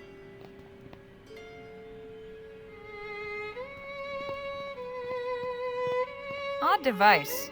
Looks like it's meant to be spoken into. Looks like we found the island's inhabitant. What exactly is he guarding? Quite an elaborate contraption. Massive doors. Do they lead underground? Not now. I don't want the guard to hear us.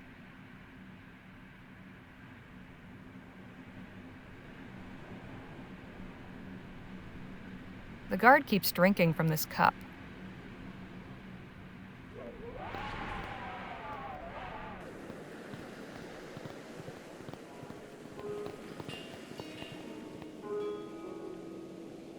Hey, Danny? Yes, Holly. Any ideas for getting us past that guard? Actually, yes. He doesn't look too tough. I could probably scare him off with a little gunplay. Only trouble is, I'm out of bullets. Actually, I've already got some. Great. Shall we go ahead with the plan? Yeah, sounds great. Let's run him off.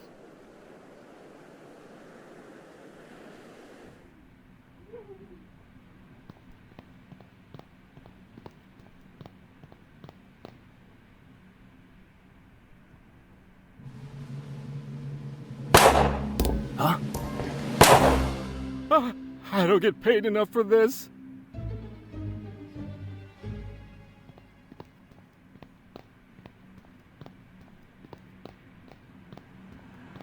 Nice job, Danny. Now to get those doors open. Somehow.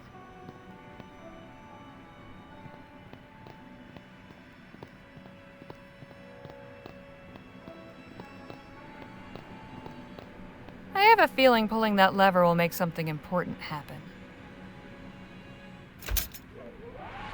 Nothing happened. It's a small slot. Looks like something flat and rectangular would fit.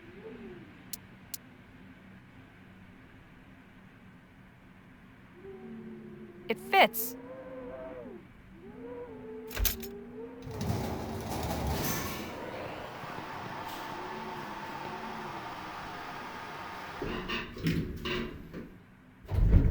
Wow.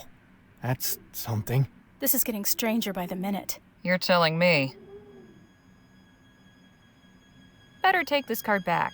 Don't want to be stuck down there.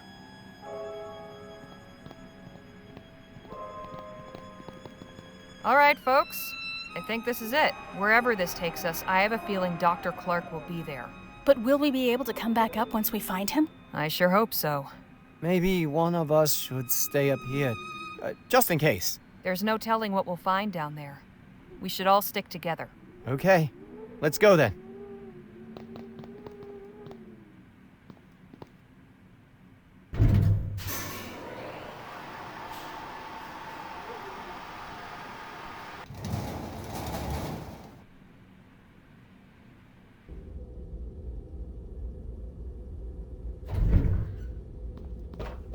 What in the ether is this place?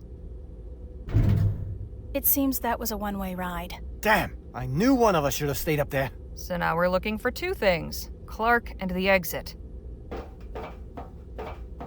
What? We weren't expecting, who are you?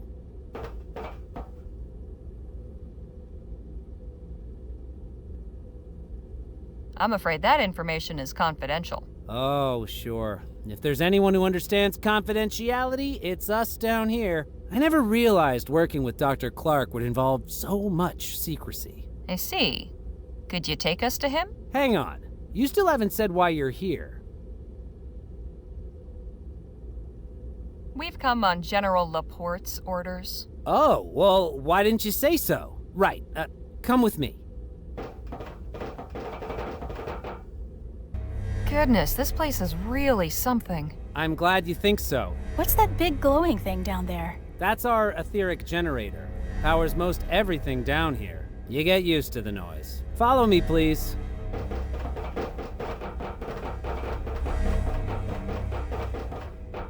I'll just be a moment. Do you think he believes us? I think we're okay so far. Just follow my lead. I suppose the deception was necessary. I hope we don't come to regret it. I suppose General Laporte's curiosity was too much for him to bear. I told him he could come for a demonstration next week. Instead, he sends 3 proxies. I will never understand that man's rationale. But you're here now, so you may as well see what we've got. I'm Dr. Bennett Clark, by the way. And you are?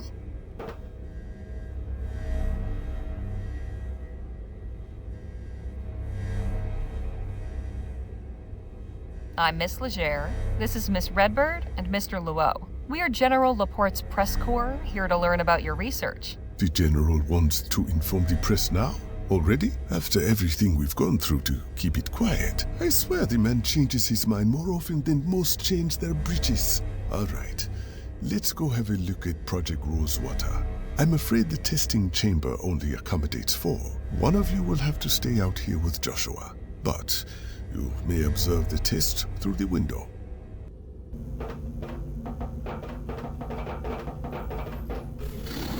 As I said, we weren't expecting anyone until next week. The prototype still needs refinement. Nevertheless, we have made a breakthrough.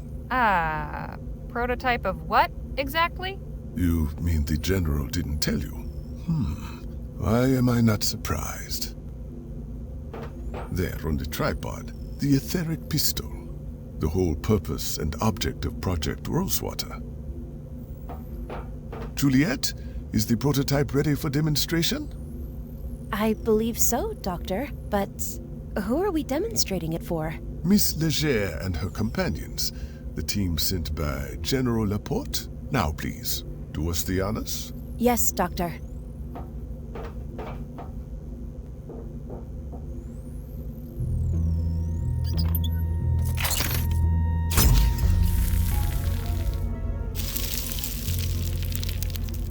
Oh my. Whoa. We have managed to confine the chaotic etheric discharge to a very narrow, focused beam over a distance of up to 6 meters, without significant dissipation or redirection of energy, reaching nearly 68.2% efficiency. This results in complete vaporization of most organic targets, with only minimal atmospheric disturbances in the immediate vicinity. You might be feeling warmth, or a slight tingling sensation on your skin, and a change of pressure in your ears, perfectly harmless. Oh, and if you are experiencing any alteration to your color vision, I assure you that is also completely temporary. I taste purple. Does anyone else taste purple? There are sometimes minor synesthetic side effects. That too will pass, of course. There is plenty of room for improvement in range, energy efficiency, fine-tuning of the beam's intensity and area of effect, user-friendliness and safety. But as proof of concept, this irrefutably demonstrates that the principle is sound and that it can be scaled up. The rest is iteration. Well, thank you for that thorough explanation. Now I'm afraid you must excuse me. I have some time-sensitive tasks I must attend to.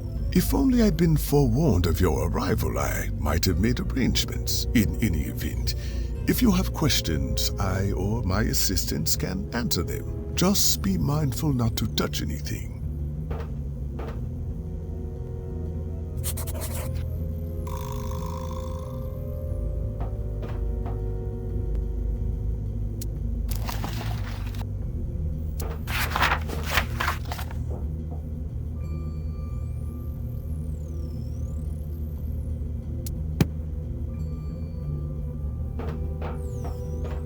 Dr. Clark? Yes, what is it? Just how long have you been down in this facility? 8 months. We've made extraordinary progress, as you can see. I admit, I had some misgivings when I first learned what would be required of us, but it turns out the isolation has done wonders for our productivity. So who built this whole underground complex anyway? I'm guessing it wasn't always a secret ethericity lab. I'm not entirely sure. Apart from the additional equipment I specified, everything was already prepared for us when I arrived in El Presidio. General Laporte isn't exactly forthcoming with information he considers irrelevant.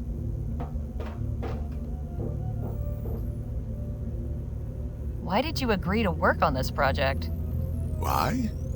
I just experienced the worst disaster of my life. My work was first ridiculed and then outlawed, and I was exiled to a barren wasteland. The only prospect I could see was to leave the country and start everything over. But then I received General Laporte's offer. I could continue my work in safety and solitude. Everything I needed would be provided. No investors, no reporters, no loonies, no distractions. I'm certain anyone in my position would have jumped at the opportunity. Who came up with Project Rosewater? My understanding is that this work is for the benefit of the Vespuccian army. General Laporte is in charge of the project. Everything goes through him. Other than the facility guards, I've had contact with no one else. How much longer until Project Rosewater is finished? We're nearing the end of this phase. If all goes well, we should have a stable, fully functioning prototype by the end of the year. What exactly is the goal of this project? Well, once the etheric pistol is complete, we'll begin experimenting with larger caliber weapons. Etheric rifles? Yes, and whatever else the General sees fit to pursue. Where does it stop? You'd have to ask him that question. How did this project get the name Rosewater? My idea. Sentimental, really. I suppose I had gotten attached to my dry and dusty little desert lab. After all, Rosewater was my refuge when I lost everything else. I just made an offhand comment to that effect one day while discussing arrangements with the General. And he said, "Well, in that case, why don't you bring Rosewater with you?" When I found out he made that the official title of the project, it made me smile, I'll admit. Do you know much about General Laporte? Not a great deal, no. I only met him when he summoned me to El Presidio. We speak occasionally, but only about professional matters. Just as well, I suppose. His interests don't align particularly well with mine. So your relationship is purely professional? It's an acquaintanceship at best. Just how did you come to discover the existence of ethericity? Now that's a story. When I was a boy, I read about the ancient Greeks and their studies of the heavens. Certain texts made obscure references to observations of energy subsisting in the atmosphere, something entirely different from electricity. The idea seized my imagination and sparked my passion for the pursuit of ethericity. I developed an instrument that I called the aetherometer in order to probe the atmospheric potential. Imagine my delight when I discovered that ethericity was in fact real. Unfortunately, the aetherometer has been appropriated by so-called spiritualists who believe they can use it to talk with the dead. I'd like to know your perspective on the Lamplight City Expo incident.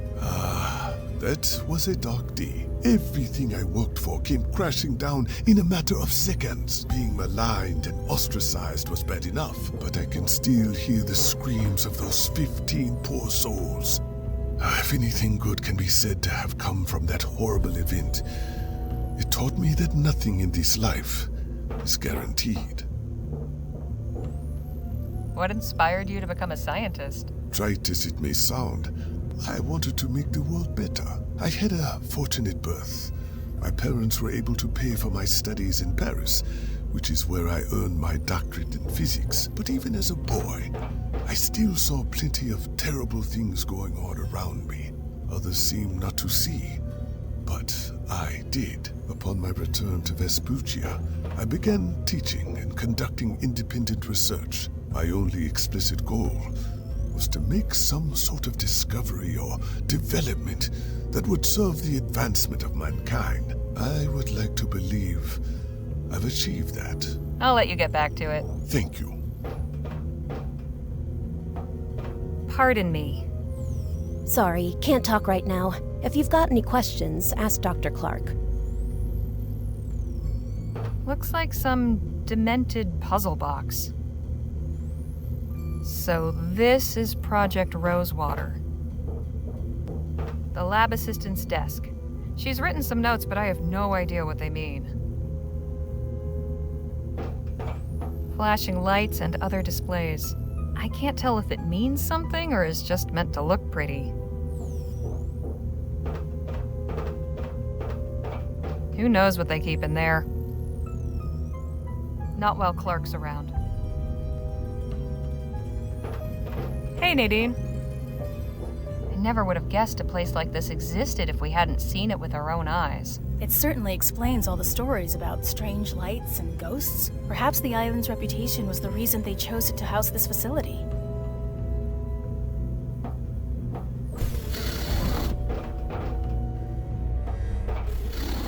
That was really something. So Laporte's got Clark developing etheric weapons for the military. This throws a wrench in Shaw's plans. How horrible. Instead of something good to benefit humanity, ethericity is being harnessed to produce suffering and death. Perhaps Dr. Clark will be open to the idea of leaving this project for something less distasteful. Perhaps, but I can't just ask him with his assistant right there. Maybe I can get her to leave the testing chamber so I can have a moment alone with Clark.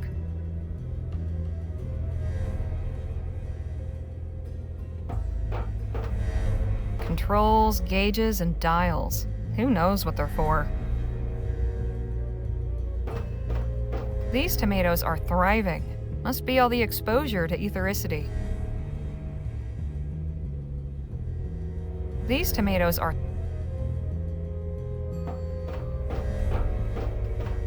Looks like a more complex version of the console back in Clark's desert lab.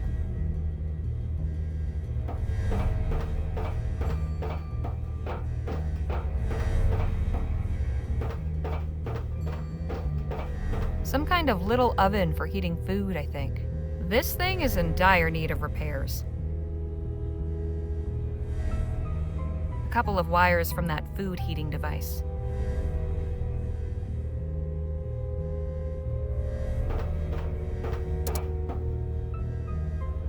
A couple of wires from that food heating device.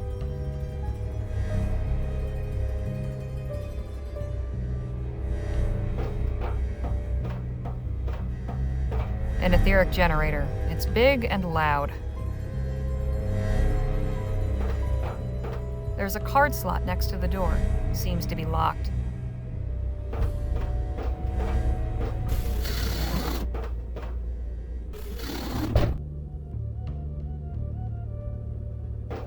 A set of encyclopedias. The box is full of odds and ends. Some sewing and personal grooming supplies. The only indication of time down here. You could almost think you were in some nice hotel and forget you were in a secret, illegal underground laboratory beneath a ruined fort on a cursed, haunted island. Just some clothes and a couple of storage boxes. Just some clothes. The lab assistants share a room? Not sure if that's progressive or scandalous.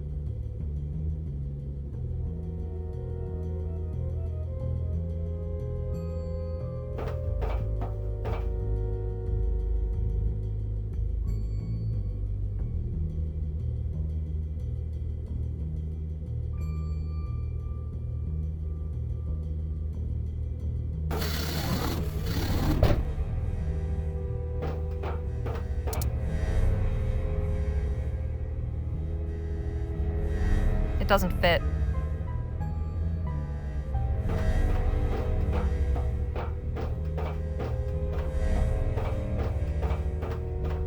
Hey, can we talk? Sure. What's on your mind?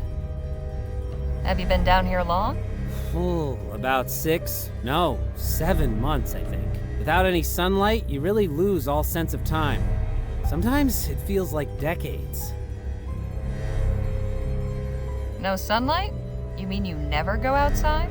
No, of course not. Is this some kind of test? The terms were made very clear when we signed onto this project. We don't break protocol. I do really miss the sun, though. Sometimes I feel like a mushroom down here. How did you become interested in etheric research? I was already a researcher when I met Dr. Clark, but my field was chemistry. I had dabbled some with etheric experiments after hearing about Clark's research. When I saw him at the Lamplight City Expo, I knew I wanted to work with him, despite what happened. After the dust settled, I approached him about taking me on as an assistant. I got the feeling he was just surprised to still have any support. Don't you ever get bored here? Sure, all the time. We've got books, but I've read them all. This is my 3rd time through this one. At least this phase of the project's near completion. Maybe we'll get some time up top before the next one. Never would have dreamed there was a whole secret facility hidden under this rock in the middle of the bay. Who built it anyway? The military, I guess. Had to be someone with very deep pockets. Everything was already in place before they moved us in. What are your thoughts on Project Rosewater? Honestly, I try not to think about it too much. We're doing important scientific research. I can't deny that. Just because our focus is on weapons doesn't mean our results can't be used for other applications. How do you like working with Dr. Clark? It has its moments, but I'd be lying if I said it wasn't stressful. He gets wound up sometimes, which I understand. But other times he picks strange things to get cross about. Like what? Well, his biggest bugbear is food in the testing chamber. I made the mistake of taking my lunch in there once, and he just about had a conniption. Cleanliness is one thing, but this is a whole other level. So Clark dislikes food in the testing chamber, does he? Dislikes? More like detests. Know anything about General Laporte? I saw him once, right at the start of the project. Didn't talk to him. He seemed kind of intense. He's the one running this show, as far as I can tell. Beyond that, the man's a total mystery. Okay, see you around. Bye.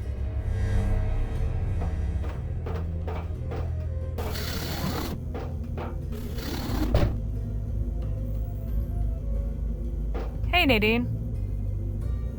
Think you can occupy Dr. Clark's attention for a few moments? I can certainly try. Oh, Doctor, could I have a word? Yes, what is it?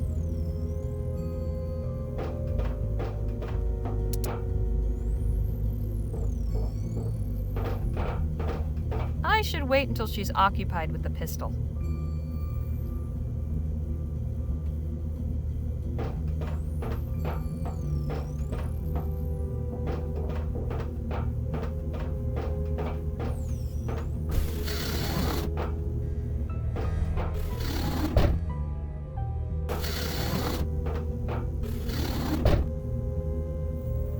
Hey, Nadine.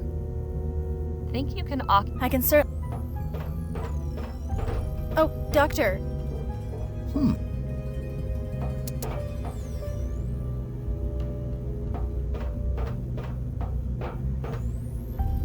There. Now to watch the fireworks.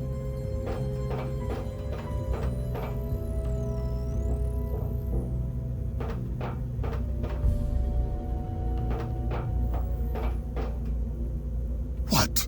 Miss Montgomery, what is the meaning of this? How many times have I said, no food in the testing chamber? But I don't want excuses. Clear it out. Put away the power cell. We're done with testing today. Yes, Dr. Clark.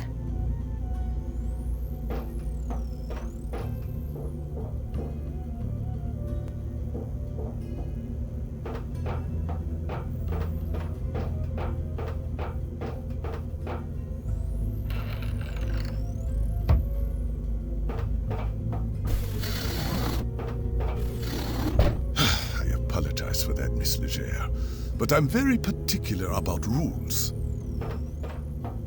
Hey, nothing wrong with that.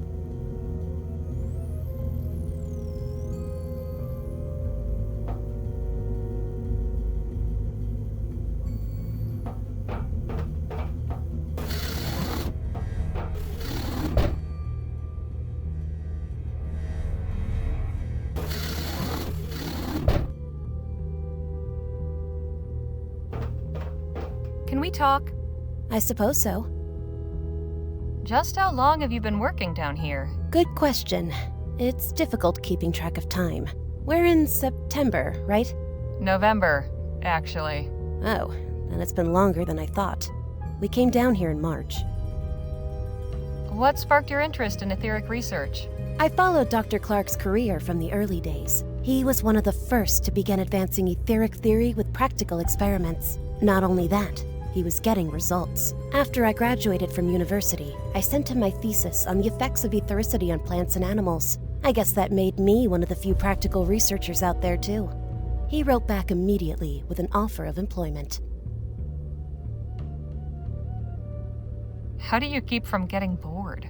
The work is pretty all-consuming, and we don't have much of a social scene down here. Dr. Clark is kind enough to lend us his books to pass the quiet hours. Do you know who built this place? I suppose this is an old army base, but Clark's had it fitted with some really state-of-the-art equipment. We're lucky to be so well-resourced. I was blown away by that demonstration. Figuratively speaking, of course. Ha, We've been working on it non-stop, but there are a lot of kinks to work out before it'll be field ready. For instance, we still can't get more than one shot out of each power cell. I suppose in an actual battlefield situation, you'd need to carry around a lot of cells and reload for every shot, like cannonballs. But the power cells are still very difficult to construct, so we only have a few prototypes. We have to recharge them constantly. How long does it normally take to charge one of the power cells? Around 6 hours. Wow. Wow is right. Joshua hooked one up to the etheric generator and discovered that it charged instantly. But Dr. Clark wasn't happy about it. Why not? He said it made the power cell unstable. But we didn't have to wait all day for the next trial, and Joshua was even able to get 2 shots out of that one. The overcharge effect is certainly something we should investigate later. Between you and me, doesn't it concern you that ethericity is being weaponized? Not at all. It's a powerful energy source, and this is one of many practical applications. Sure, but isn't it better to use it for less destructive purposes? We live in a dangerous world, and these are uncertain times. Other nations probably have their own etheric weaponry development programs underway. If we didn't pursue this research, we'd be falling behind. A new weapon is most useful as a deterrent. Having it in your back pocket means everyone else thinks twice before firing on you. I know Dr. Clark's had some moral reservations about the military applications of ethericity, but he's a professional through and through. So, what's working with Dr. Clark like? He's a brilliant man. I learn something new from him every day. He seems short-tempered. Well, yes, but that's just the genius mind, isn't it? No room left over for navigating social niceties. Can you tell me anything about General Laporte? Not really. I know he's the one overseeing this project, but I've never had the opportunity to speak with him. I appreciate the chat. It's nice to have someone new to talk to.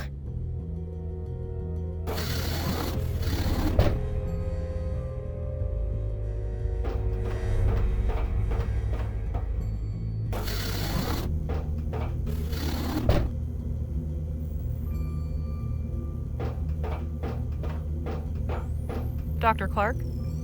Yes, what is it? Dr. Clark, there's something I need to tell you. We're not really from General Laporte's press corps. What? Who are you then? Some folks who are hired by D.W. Shaw to come find you. The head of Vespuccia Petrol? The very same.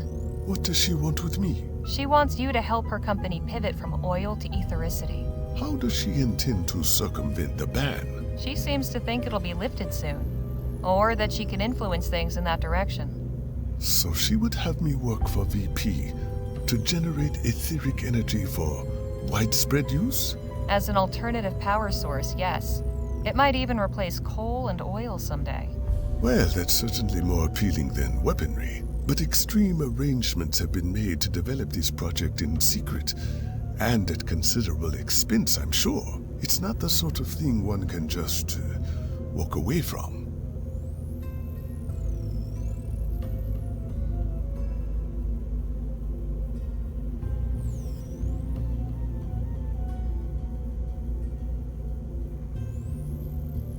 You'd prefer your research be used to find new ways to kill people? No, but Look, I understand. You suffered a terrible setback after the expo. I'm sure it must have been hard. You probably felt like nobody would ever take you seriously again. You have no idea. I do know that if I were in your shoes, I'd have probably grabbed onto any lifeline. But I can tell your heart's not really in it, especially knowing what it is you're building. Yes, well... So you're gonna squander this opportunity to do some real good in the world because you're afraid of a stuffy old general? You're right, Miss Leger. This isn't about me. This is about humanity. I'll come with you.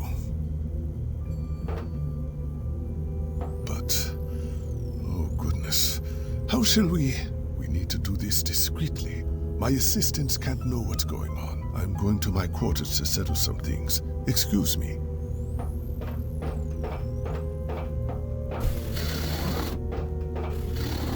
Certainly have a way with words, Harley. That's why I try and get paid for them.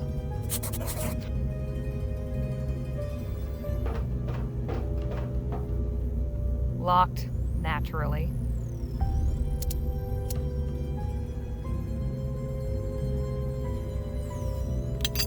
Got it.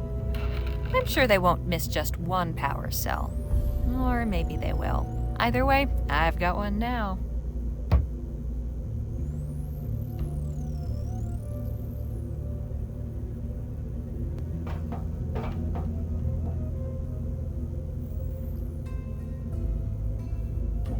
Let's hope nobody notices this is missing.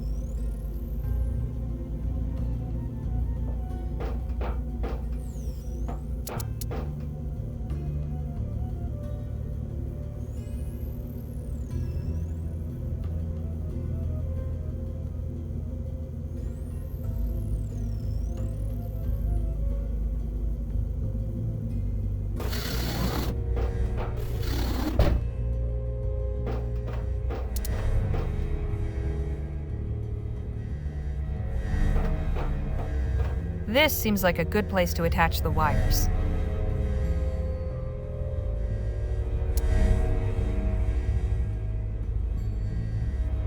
Here we go. Hope this works. Wow, it charged up almost instantly.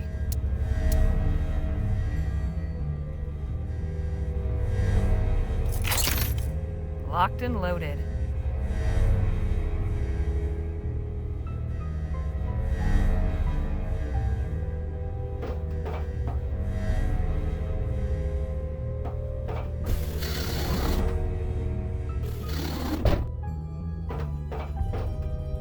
Ah, hello.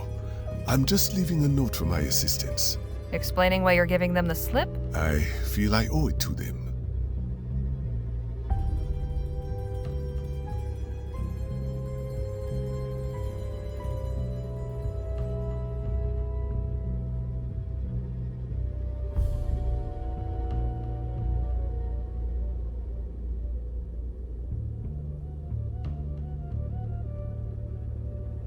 A toolbox. Naturally, Clark would be a tinkerer. Might I borrow your screwdriver, Dr. Clark? By all means. At least there's plenty of books down here. Who are those busts of? Galileo, Copernicus, Da Vinci. 3 great men who changed the world as we know it. Hoping to add your likeness to the collection someday? Well, I wouldn't be opposed, if I'd earned it, of course. A ferrotype of a desert landscape. It's a ferrotype of Clark's old lab near Rosewater.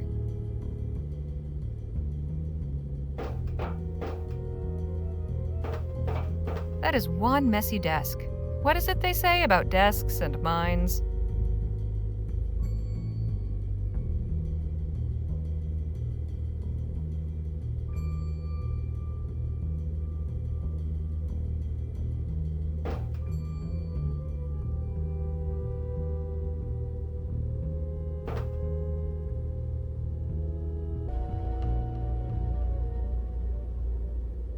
Dr. Clark? Yes, what is it?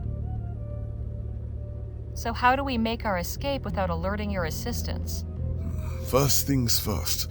We need to call the elevator so we have a way out. But we also need to find a way to disable the communications relay. Otherwise, the alarm will be raised and they'll catch us in no time. So how can we call the elevator? Good question. It requires a 4-digit code. To my knowledge, the only people who know it are General Laporte and the guard upstairs. Too bad I didn't think to ask what it was before getting rid of him. Without that code, we are stuck. I'll figure something out. Could you explain this communications relay thing? Of course. Next to the elevator, there's a device we can use to contact the person standing guard upstairs. It's mainly for emergency use. If the guard doesn't respond after a time, the wires relay the signal to Laporte's office. So we need to disable it to keep Laporte from suspecting anything. Precisely. Something I've been wondering about.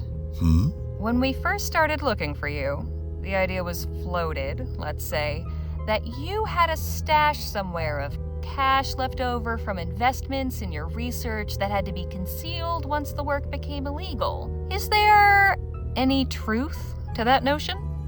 You're asking me to tell you if I have a secret hidden fortune. Well, I don't expect you to tell me where or hand it over or anything. I'm just burning to know if there was really anything to the rumor at all, or if it was all just dust and fairy tales. What do you think?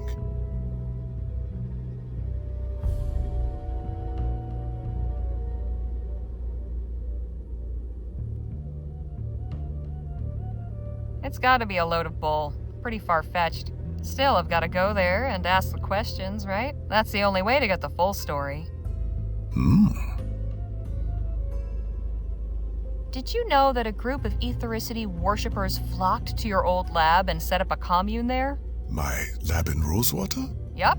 We met them when we went there looking for clues as to your whereabouts. They picked everything clean. Built a kind of museum to you and your work.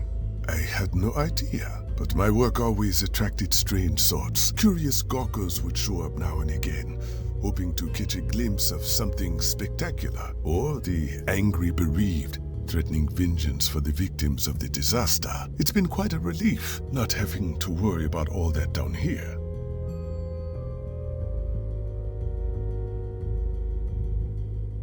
That commune by your lab?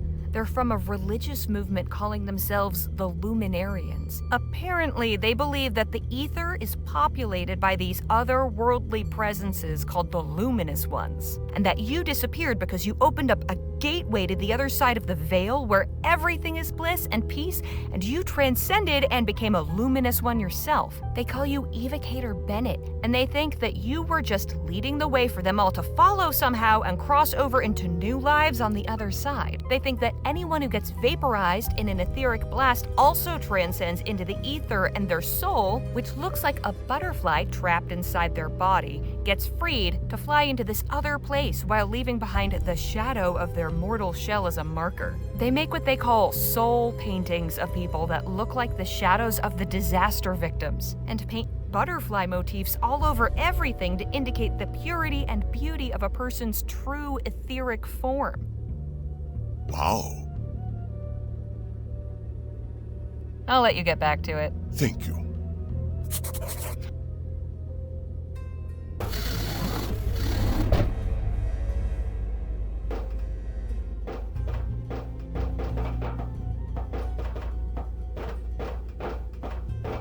There's a metal panel covering part of this contraption.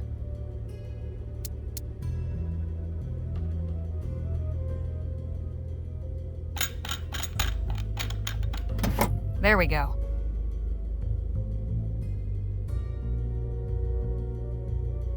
Interesting. This metal plate has several contact points.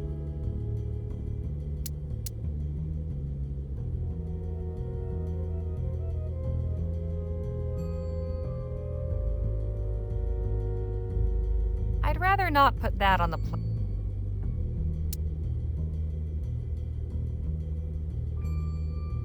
Well, how about that?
Guess that wasn't the right code.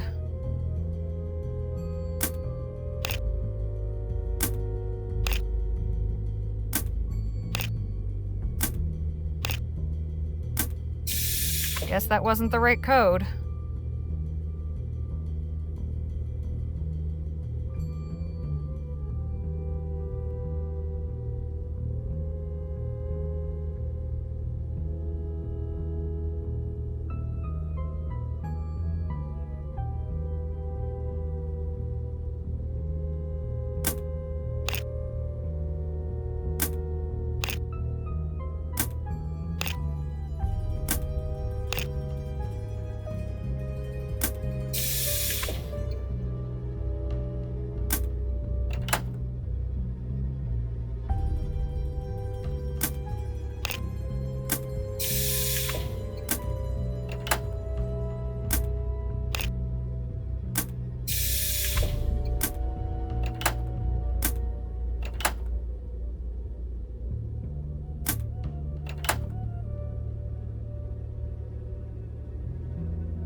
There! That was it. I figured out the code. The elevator's ready to be called. Wonderful. Let's be going then. Not just yet. I need to take care of the communications relay. The what? That contraption on the wall there. Clark said we need to disable it before we leave. It's the communications relay. We need to disable it before getting Clark out of here.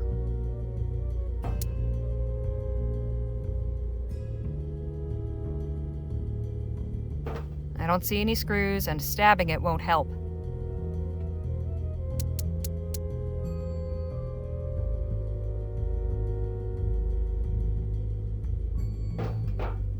Stand back. I'm taking this thing out.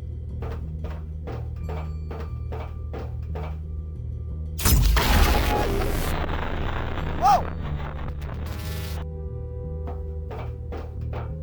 I thought the plan was to do this discreetly. Desperate times and all that. Now come on, let's get out of here. You're taking the prototype, I see.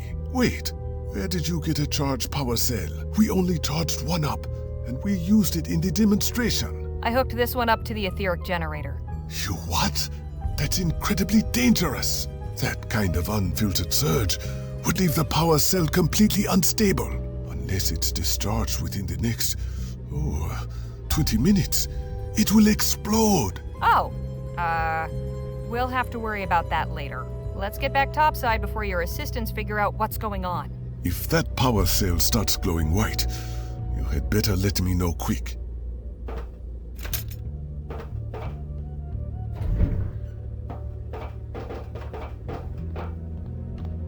After you, Doctor.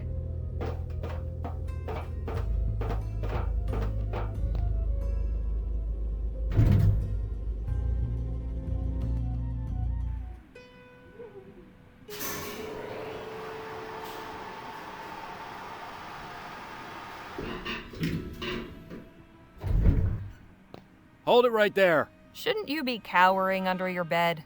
Shut up. Hand over your weapons and come with us. There's someone wants to see you.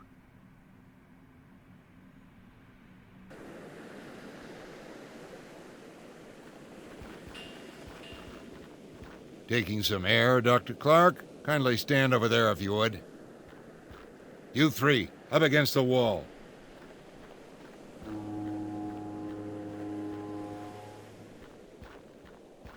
She had this funny pistol on her. Ah, there it is. Can't let this fall into the wrong hands, can we? Now, have you got anything to say for yourself?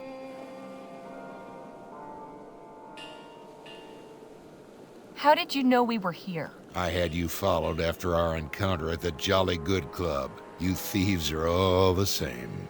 We are not thieves. No, you raided my supply wagon, broke into my private room, took my key card from my safe, and stole my etheric pistol. If you're not thieves, you should consider taking it up. You're naturals.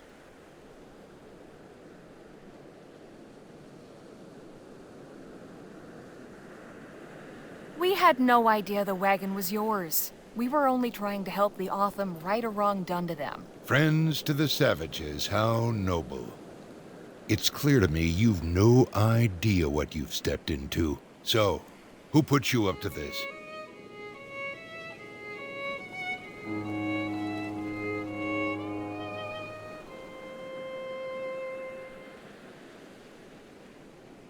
It was Gentleman Jake. He was leading us on a search supposedly for Clark's lost fortune. Lost fortune? Curious. Though I'd be rather shocked if he came up with that all on his own. We've chatted long enough. General, what are you doing? Conducting my own test, Doctor. It's time to see if your prototype really works. Not so fast, Laporte. I would strongly advise you not to fire that pistol. And just who in blazes are you? Timothy King, representing D.W. Shaw and Vespuccia Petrol. Why have you come to this little summit? Miss Legere and her companions were charged with delivering Dr. Clark to my employer. They are the company's responsibility. I have to insist you stop interfering with our agents and let them go. You can't be serious. I am. Boys, take care of this louse. Stand down, pendejo! Well, we've got all kinds coming out of the woodwork tonight. And who might you be? Lieutenant General Marisol de la Vega. You must be General Laporte. Seems you new Spanish revolutionaries are much cleverer than I was led to believe. General Marquez assigned me to trace the suspicious shipments of Aurum passing through Fort Beaumont. The trail led here. Where is General Marquez? He didn't make it. He gave his life defending us from Laporte's hired thugs. What? No, it cannot be. I tried to save him, but he was too badly wounded. I'm so sorry. Laporte sent the Blackburns to ambush us. He's responsible for Phil's death. I gotta put a bullet in your head, Laporte. Do so, and you'll receive one in kind. That goes for Mr. King as well. It would seem we have reached an impasse. I'm afraid the word impasse is not in my vocabulary.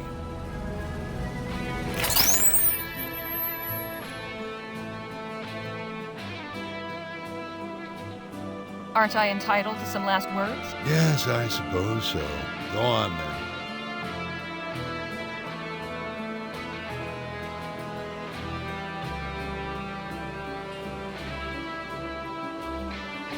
I only regret that I have but one life to give for my country. I respect your patriotism. Your unoriginality, not so much.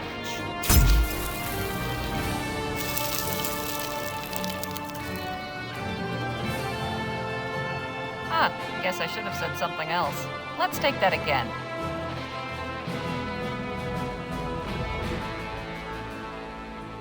You shoot and you'll just end up with 2 bullets in you. I have faith in my men. They'll do what needs doing.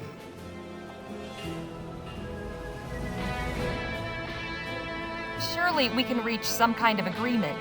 What did you have in mind?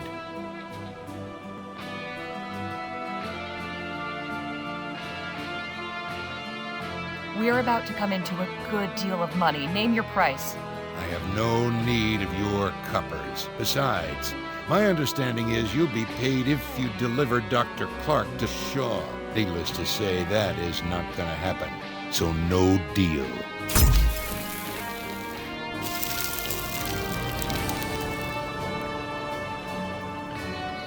Guess he's not in the mood to bargain.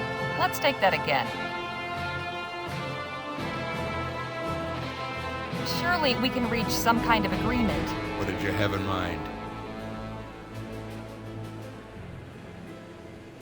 If you let us walk out of here, we'll swear not to breathe a word about any of this. I'm afraid I must defer to the old adage. 3 men can keep a secret if 2 of them are dead. I'm sure you understand.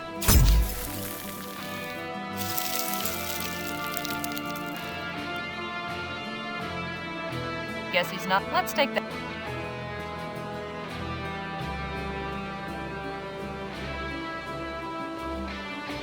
You're playing with fire, General.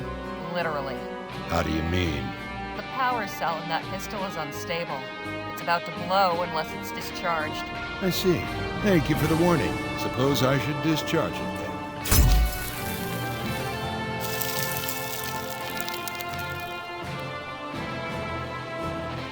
What a jerk. Let's take... You're playing with fire, General. Howdy. I see. Suppose...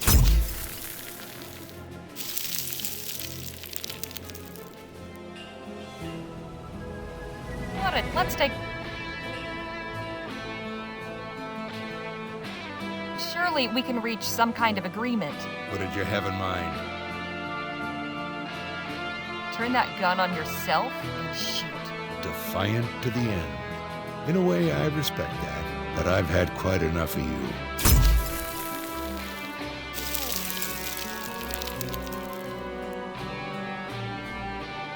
Guess he's not in the mood to bargain. Let's take that again.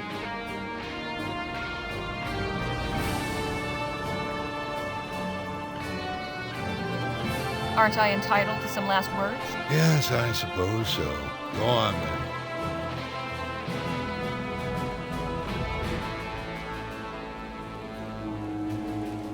I must say, of all the people I've met, you're the most unstable. Wouldn't you agree, Dr. Clark? Oh, yes. What? General Laporte, there is something you need to know. Now, Clark? Really? I am afraid it's quite important. What then? Well, you see, in my research, we uncovered some fascinating facts about the nature of ethericity. As it turns out, etheric particles, when agitated, enter a state of flux. They begin to dance, in a manner of speaking. Yes, and... Well, normally this isn't a problem, but if one were to, say, contain an excessive etheric charge in a small container, the particles would dance with an ever-growing intensity. They would continue this frantic movement until, after a certain amount of time, the harmonic resonances caused by the vibration of the particles would rapidly intensify, at which point, with no outlet, they would quite literally explode. Are you saying you've discovered how to make an etheric bomb? Yes. That would be more or less the long and short of it. That is excellent news, although this is a strange time to deliver it. We'll have to work it into the next phase of the project. Well, as it turns out, I'm a bit ahead of schedule. Oh? Yes. An etheric bomb has already been developed. Clark, you mad genius. I knew it was a wise decision to hire you. I can't wait to see this new weapon.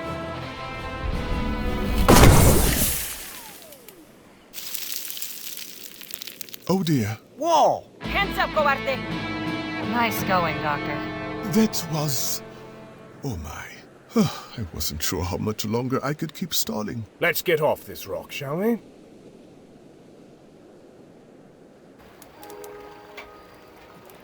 Thanks for your help back there, Lieutenant General. You are welcome. For what it's worth, I'm sure General Marquez would be proud to know you're leading the revolution now. News of his death will be a great blow to morale, but we will carry on the fight in his name. He was an inspiration to us all. At the very least, the revolution can make use of the Aurum stored on the island, now that the man who conspired to steal it is dead. Technically, that Aurum was government money and belongs to the people of Vespuccia. But as a citizen of this country, I say, have it, with my blessing. Viva la revolucion! Gracias. We have a difficult path ahead of us, but I have hope. I wish you the best of luck. Thank you, Miss Leger.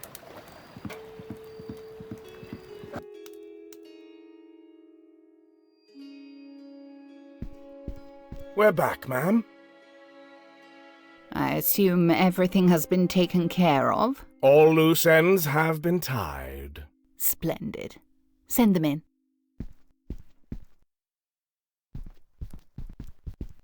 You've no idea how pleased I am at your success. It's good to finally make your acquaintance, Doctor. I am D.W. Shaw. The pleasure is all mine, madame. We have much to discuss. First, I must conclude my business with Miss Leger and her companions. Of course. You've been through a great deal. I cannot thank you enough.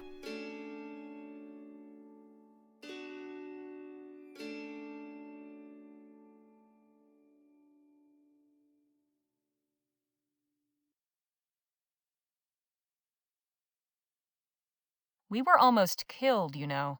I imagined it would be a dangerous undertaking. Yet here you stand before me. I won't keep you any longer. Here is your payment. Mr. Ackerman was promised 25,000, but considering all your trouble, I've increased it to 27. I'm sure you'll find it easier to divide. Thank you, Mrs. Shaw. Pleasure doing business with you. Before you go, I made some inquiries and learned a few rather compelling things about General Laporte. I could share the information if you like.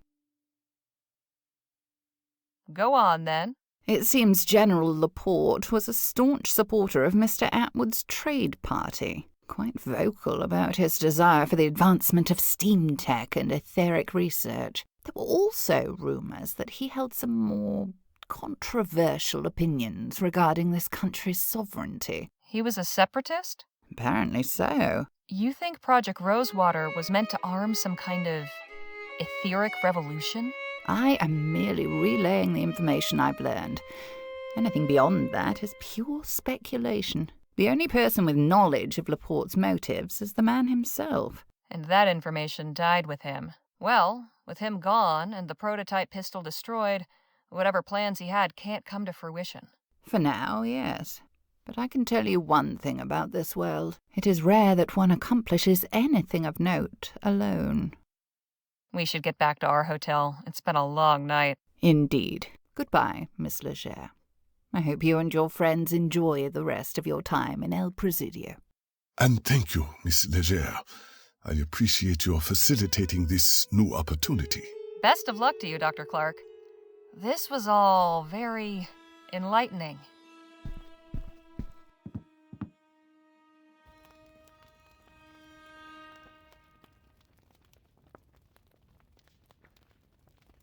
So, what are you two planning on doing next? I'm honestly not sure, but I think I will apply for a medical license after all. I may go back to the San Bernardo Valley, or I may stay here on the coast. It's something I'll have to discuss with Lola. What about you, Danny? I'm not really sure. Suppose it wouldn't be such a bad idea to visit my folks.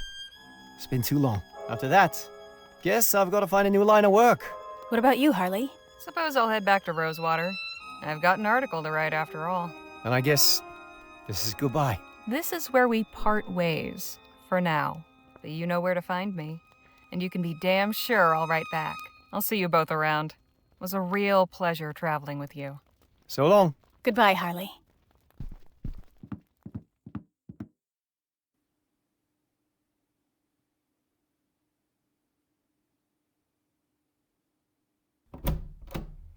I'm back. Well, look what the cat dragged done. Did I miss anything while I was gone? Let's see. There was a dust devil by the saloon that nearly knocked Sheriff Gamble's hat off. Front page news, then. Seriously, though, I spoke with the leader of the Autumn. She gave me some good stuff. The article runs next week. What of your great adventure? Concluded now. But I've got plenty of material for an article. Maybe even 5. And you'd best get to it. Better to jot everything down while it's still fresh. Right you are, boss.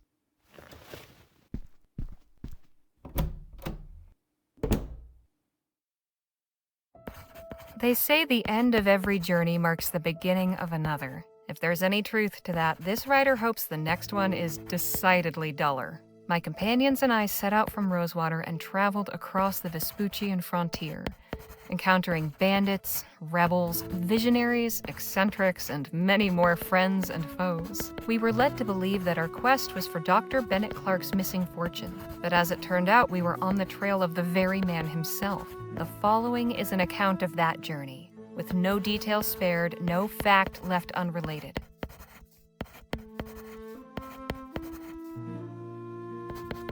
And so at the journey's end, you may ask yourself, dear reader, what of the main players in this saga?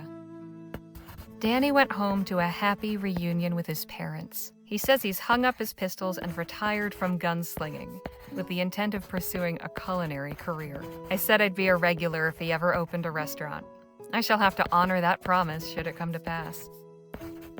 Nadine Redbird has begun the process of obtaining her medical license. She tells me she plans to convert Lola Johnson's wagon into a kind of mobile clinic, traveling the frontier helping those in need. It will be a welcome change from the usual traveling merchants hawking miracle cures. I can think of no one more qualified to dispense medical care. As for Miss Johnson, this new business venture will hopefully be more to her liking. At the very least, she now sets her own course, rather than bending to the whims of her clients. Miss Johnson and I never much saw eye to eye. She probably wouldn't even have liked me writing that, come to think of it. Still, it's reassuring to know that she has found some happiness with Nadine. I would be remiss to neglect mentioning our dearly departed friend. Phil Marquez was a great man.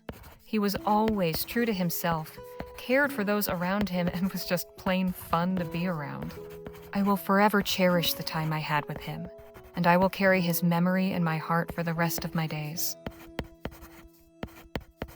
Of course, I must acknowledge the catalyst for this grand adventure, Gentleman Jake Ackerman, albeit with some trepidation. For while it's true that he set this whole adventure in motion, it is my unpleasant duty to inform you, dear readers, that Mr. Ackerman is nothing more than a fraud. Far from the brave and noble hero he purports to be, Jake showed his true colors in a moment of danger. We found ourselves ambushed by Blackburn agents. Jake disgracefully turned and fled, leaving us to face the ruthless barbarians on our own. I have not heard from him since, nor would I wish to.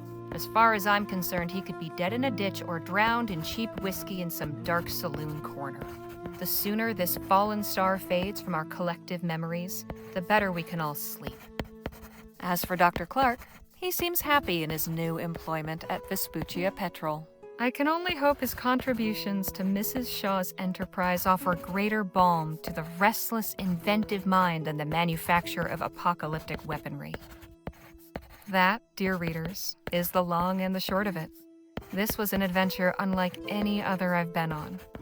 I doubt any other will ever compare. Whew, my hand hurts. We'll see what Joni has to say about this in the morning.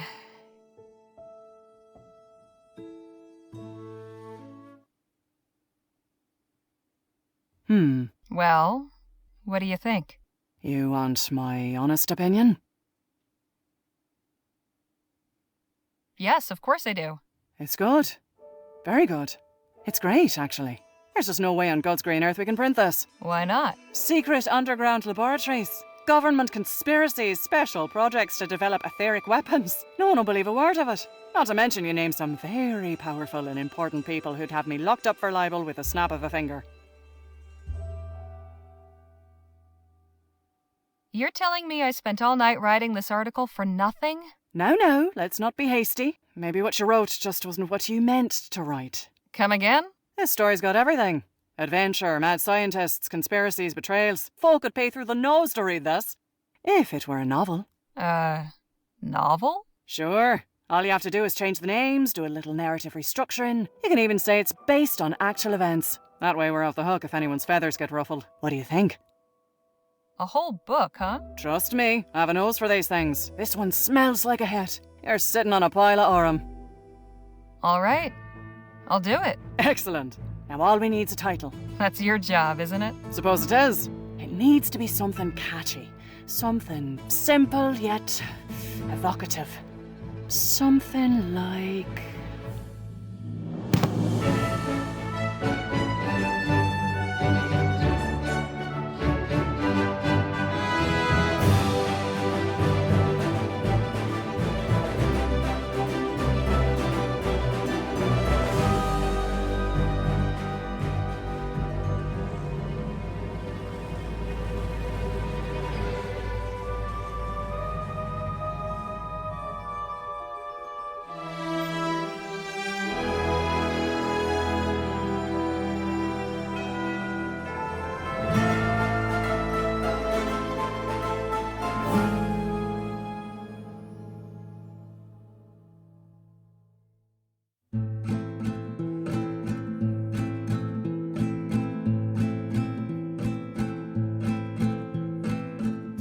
me haré, dime qué me haré sin tu amor, flor silvestre. Si los días no me pertenecen desde que crucé tu jardín, si tu aroma mi alma carece, pierdo el deseo de vivir. Y cuando volveré, a mis brazos tenerte. Si estando libre tú eres feliz, cuando nadie tu paso detiene, la distancia no se compadece de estos ojos que sufren por ti. Y vivo la ilusión de que un día regreses. Entre abrazos y caricias confieses que no hay vida sin mí. Y dime qué me haré sin tu amor, flor silvestre. Si los días no me pertenecen desde que crucé tu jardín, si tu aroma mi alma carece, pierdo el deseo de vivir.